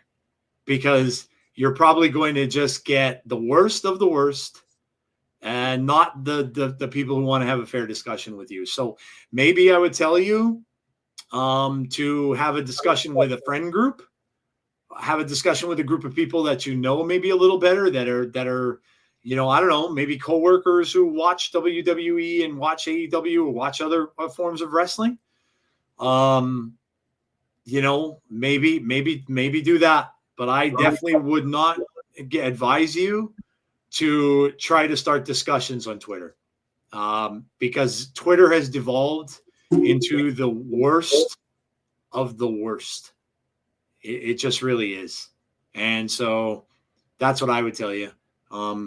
Where you're trying to have a fair and balanced discussion is what I would ask you. And if it is Twitter that you're talking about here, will the discourse continue? 100%. 100%. Yeah. So. We're not ready to have the conversation of where the tribalism started and who I kind of blame for some of that. We're not ready for that conversation. What I will say, I will echo a lot of what Joe is saying here. It all depends on where you're looking for that information. I will say this, some of the larger, and I probably shouldn't say this, but I'm going to anyway because I don't care anymore. Some of the larger content creators, I would just say look at how they cover it, and not just now, but go back a few months. Go back to maybe a year ago and see how they covered AEW compared to now. That'll tell you a lot about who you can trust in terms of a content creator.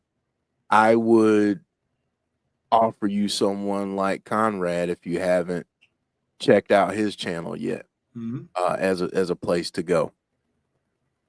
Unfortunately, Joe, I think that the discourse is going to continue. I think it's here to stay, and I don't like saying stuff like that. But I'm just gonna, since I've said a lot that I shouldn't have this evening, I'm just gonna say it. You know what the AEW versus WWE tribalism reminds me of? It's something that we just went through as a country.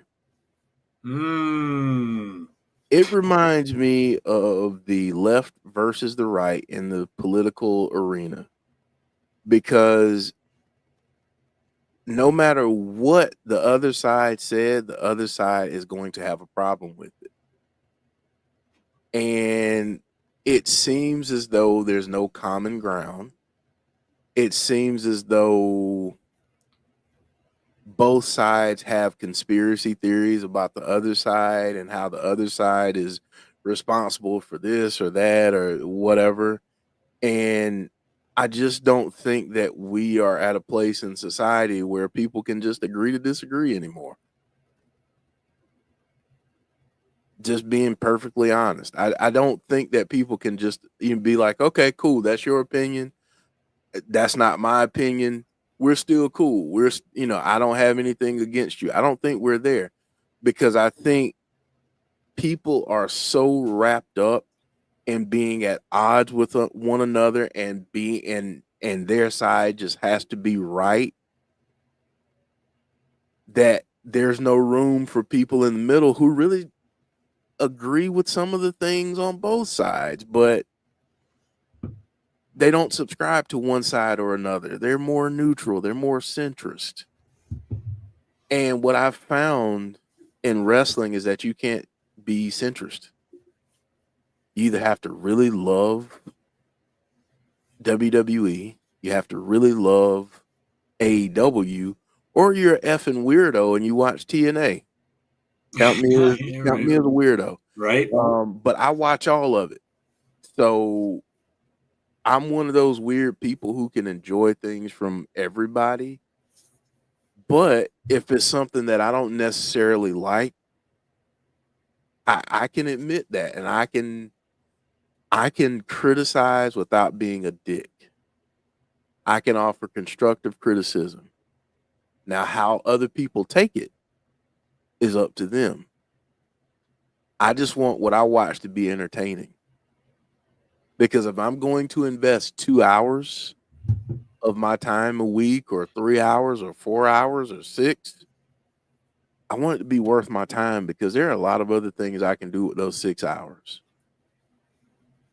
So, agreed. That would be my advice. Find people like Conrad. Mm-hmm. I feel like we're pretty fair and balanced, even though some people might not agree with that. But I feel like we're pretty fair and balanced. I feel like there are many others who are as well. But it all depends on where you're having the conversation, because, like Joe said, don't have it on social media, period. Mm-hmm. Because Facebook is just as bad as X when it comes to the AEW WWE talk. Like, it's just as bad.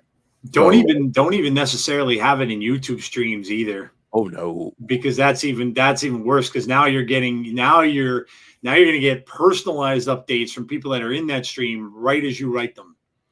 So yeah, it's probably true. It's to the point of where social media is not a place to have discussions like that. It's just not, because you're going to find the worst of the worst. You don't know those people. You're not talking to someone face to face. They can say anything they want, do anything they want. But yeah, it's where it's come. And unfortunately, it's like anything else. I have to chuckle about it sometimes, because like you can go on and make a comment on social media about the craziest thing, and someone will argue it with you. Like my mom always used to tell me, you would argue that the sky isn't blue. Is like an old timers type of saying, because if she and that's how they are. Like, you could literally say that to someone and they'll argue you about it, just because they live to argue. They want to argue. So yeah, it sucks that things are that way. But social media, they'll argue with you about your own set of facts and your beliefs, and like their opinion is greater than what your belief system is. So yes, and that it sucks. It sucks that's the case. But social media has literally become just the cesspool of everything. Exactly, Derek. That's a great one, Derek. Say you like pancakes and someone will send you death threats because you don't. Yeah, you're right. Yep. You're 100%. Yeah, 100%. Someone will take that way. Yeah, and you're right. It's so ridiculous. I went back to today. I'll tell you a quick little funny story. I went back to today to Instagram because no one uses it anymore, and it's almost like a respite from all the other socials now, because no one cares. The only thing people do with that is they stick like silly pictures of themselves and stuff on there. No one uses it. Like my daughter now, they use like Snapchat, the younger kids and stuff like that. I don't use, but no, but I would go back to a dead medium. Let's go back to, what was the first one? The hell was it called, Jeff? The one before Facebook. MySpace. MySpace. Let's go all back to MySpace and go there. Maybe we can get a good wrestling discussion going on there for a little while. It's just sad. Just again, like Jeff said, find the right people to talk to, and don't go on the socials, because you're just going to pull your hair out. So, all right, man. I believe it's favorite moments time. Yeah. It is favorite moments time, which will give us a nice departure from the from that conversation about AEW. So yeah, favorite moments of the week. 3, 2, 1, as we normally do it. So yeah, here we go. Favorite moments of the week. All right, guys, give us your number threes. Let's start out with the threes, go to the twos, and go to the ones. Let us know what your favorite moments are from this week in pro wrestling, because there were a lot of them, and there should be a lot of them for all of you. So give us your number threes, and we'll do the same. Jeff, start it off. What is your number three? My number three did not happen in a wrestling ring. Okay. But we mentioned this guy before, Drew McIntyre.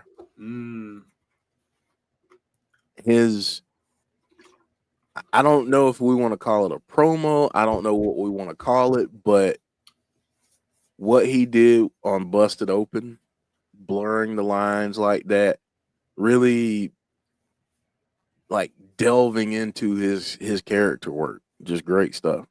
And I think the beauty of what he did was, I don't think that it was character work. I think that's how he truly feels. It just came off as, oh, that's a work, but he delivered. So that's my number three. Yeah, that was a great one. I'm glad I listened to that award show, because I wasn't even going to, and I didn't realize it was on there, but they put it on their podcast, so I was able to listen to the whole thing. And I listened to when he came on, because each one of the wrestlers that they had win, Joe Hendry won. He came on, he was chatting with Mark Henry and Bully Ray, and then and when Drew came on, I was sitting there listening, and I'm like, wow, this is getting like really deep.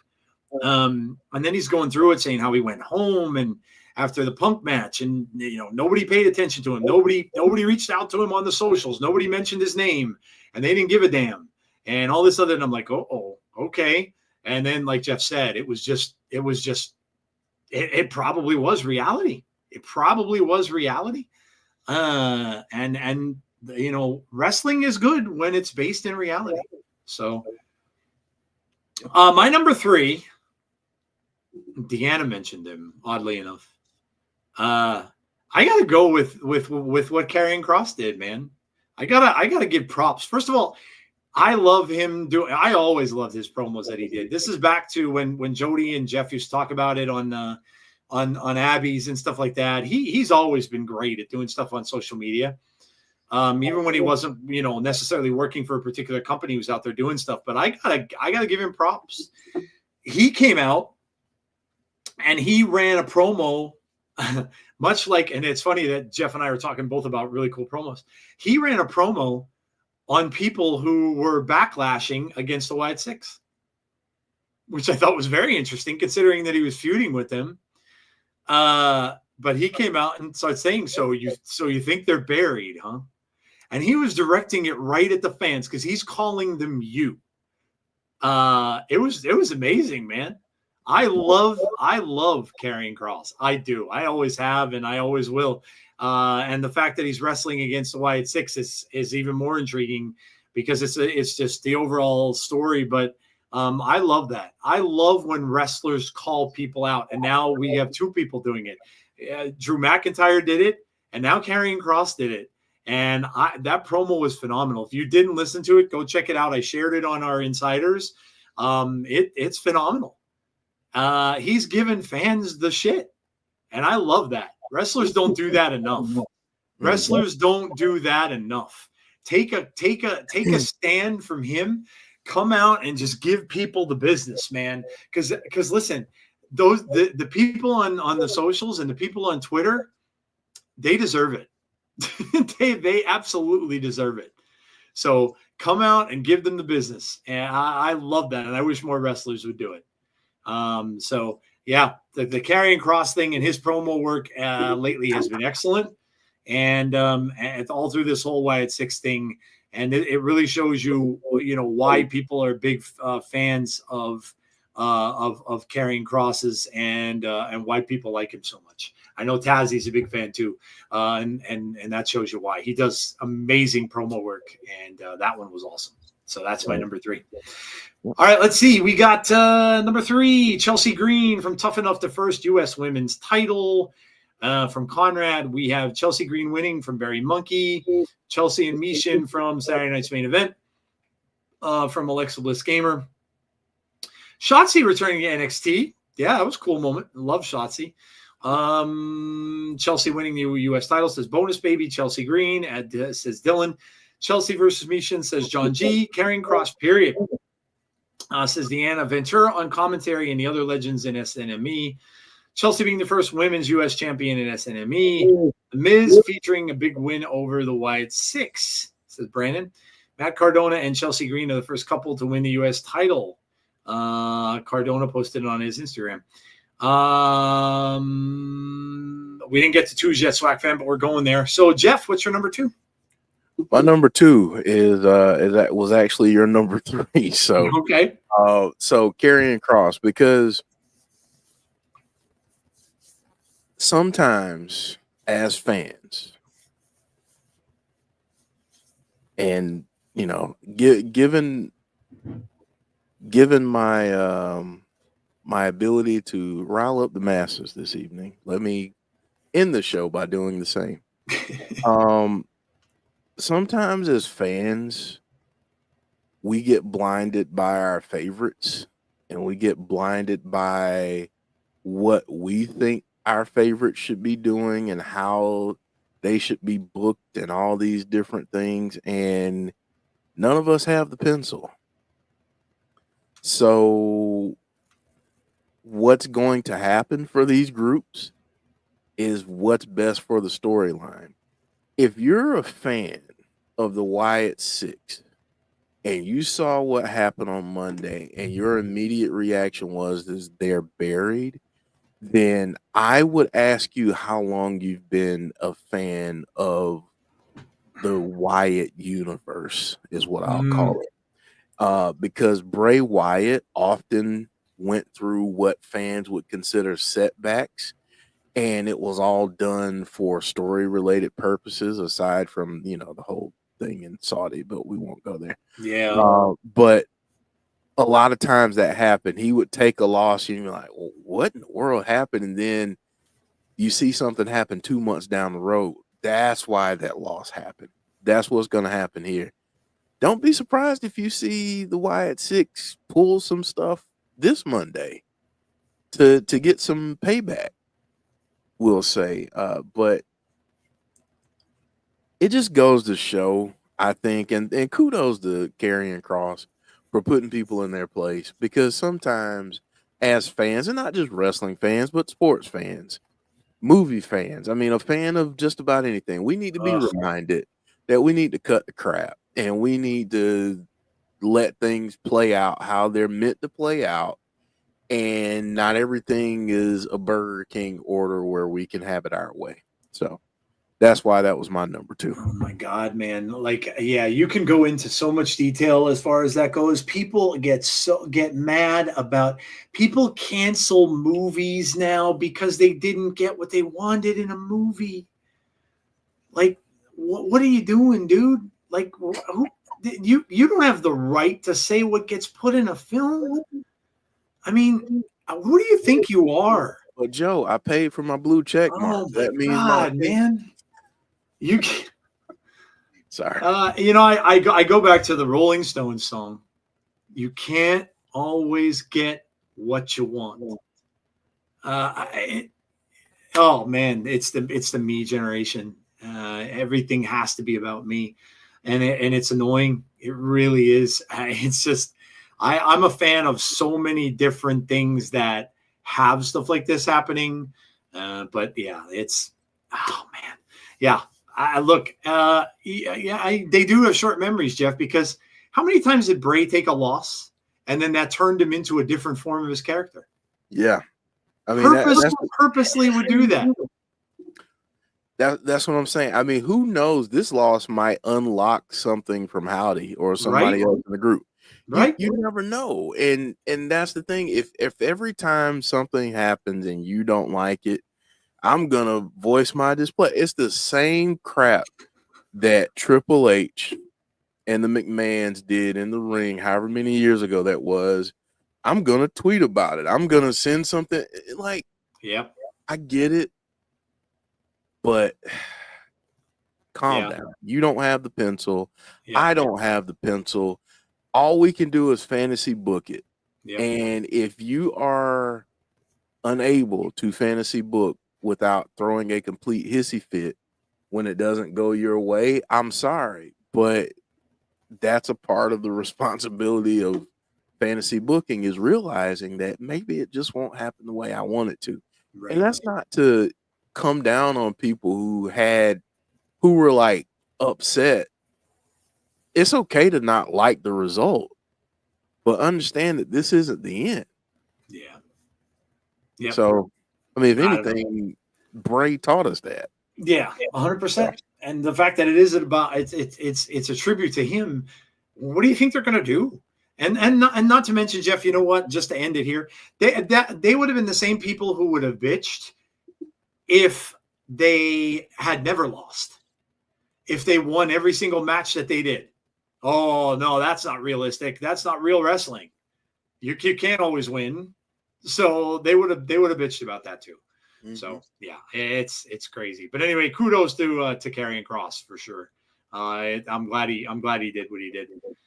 Okay, number 2. Let's see people's number 2. Seeing 2 former TNA Knockouts champions fight for the first women's U.S. title. Congrats to Chelsea. AEW Continental Classic. If you aren't watching Rampage and Collision, great wrestling, says Conrad. TNA Total Show and the flop dollar to AJ Francis. Tatum Paxley and Gigi Dolan versus Fatal Influence from NXT. Final Resolution, says Bonus Baby. Karrion Kross promo. Number 2, Nick Nemeth retaining his title. Io Sky's dropkick. She's done a few this last week, and they were brilliantly executed. Joe Hendry winning a shot at the TNA World Championship, and 2B, everything with Final Testament and Wyatt 6. The build-up to Final Resolution and SNME. Big E's beautiful essay in the Players Tribune the night of the New Day celebration, where he gushed about the love he's found for Mia Yim's sister. Big E is one of my favorite humans in wrestling. Mia Yim was supposed to be the next Gail Kim. Is that everybody's? No. Number 2, Joe Hendry earning his much-deserved title match for Genesis, and AJ Francis establishing himself as a main event player at Final Resolution. Okay, we're going to go on to number 1, Jeff. What is your number 1, man? My number 1 involves 3 people. So bear with me for a moment. Okay. Part, I guess, A of this is AJ Francis and his showing at Final Resolution. If you had any doubts before, hopefully some of those were silenced, because he put on a heck of a performance, did very well. Again, we talked about this on Thursday night. He's got everything. The only thing we needed to see is a match against someone the caliber of Nick Nemeth. We've gotten that. We saw how that went. I thought he was tremendous. And the next 2 people also have a tie to Impact / TNA, and that's Chelsea Green and Mia Yim.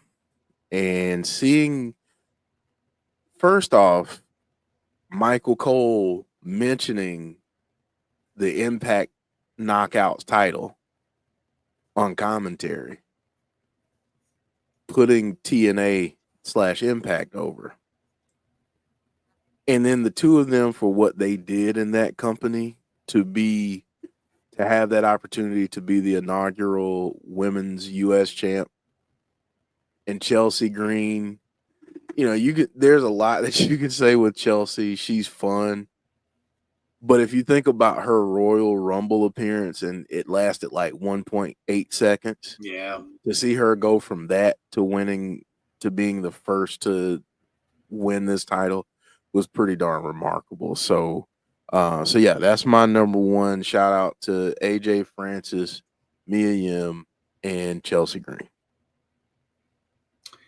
Yeah, I mean, I'm going to go in a similar direction here, and my number one is going to be just the happenings at these bigger events that we got over the last few days. And you can't really, I can name several things. Obviously, Joe Hendry, you all know I'm such a big fan of Joe's. Very happy for him. Also, the fact that he won an award on Busted Open, I know he was very appreciative of that as well. So Joe has got the world in front of him, I think, and I hope he sticks around with TNA. But even if he doesn't, we're just starting to see a career of his go up, and it's going to be a very fun watch and very fun to see him doing that and rising in his career. I don't know how it's going to work out or how it's going to go, but I'm just very happy for him because he just seems like a genuinely good dude, and I think he seems very humble, and so I'm just excited for where he's going to go. Chelsea, 100%. I love Chelsea when she was in TNA. I've known her for a while now in wrestling, and nobody probably more deserving than her to win that title. Now she gets to say she was the inaugural one, which is a great story, and. WWE needs this kind of thing in their women's division because, I'll get to the other person who I'll bring up here as well, and that's Liv. Showing out the way she did, and the years she's had, she was kind of an afterthought. Remember, guys, and I don't know, a lot of times we kind of tend to forget really bad promos that people do or things that happen. Remember that whole thing when people were assuming she was going to be with Bray and she was doing that promo with the makeup on and stuff like that? We had no idea where that was going, but everybody was getting the impression. I know C Wrestling was doing videos about her. Well, C is a fan of hers, but he was doing videos about her thinking that was going to be Bray-centric because it seemed like some horror movie thing she was doing, and that went nowhere. And then she was gone for a while and stuff like that. But, look, I think that she's coming into her own now. And we're just starting to see a change in wrestling. And as I alluded to earlier in the show, the women are becoming centric. They're not an afterthought anymore. They're becoming front and center. When they do these post show conferences, they're backstage at these conferences. They're the ones that are talking. It's not just the guys, and I love that because it's great to see. And so like the shows this week. Saturday night's main event. Well, I didn't get the nostalgic kick out of it that I had hoped to get. It was still a great show. The WWE, the TNA show was just a lot of fun, and I had a great time with that. That was a great show as well. So, but yeah, that's my number one. Just spotlighting some of those people that I think deserve the spotlight, and yeah, so that's my number one. Let's see what other people's number ones are out there. All right, let's go back. Number one.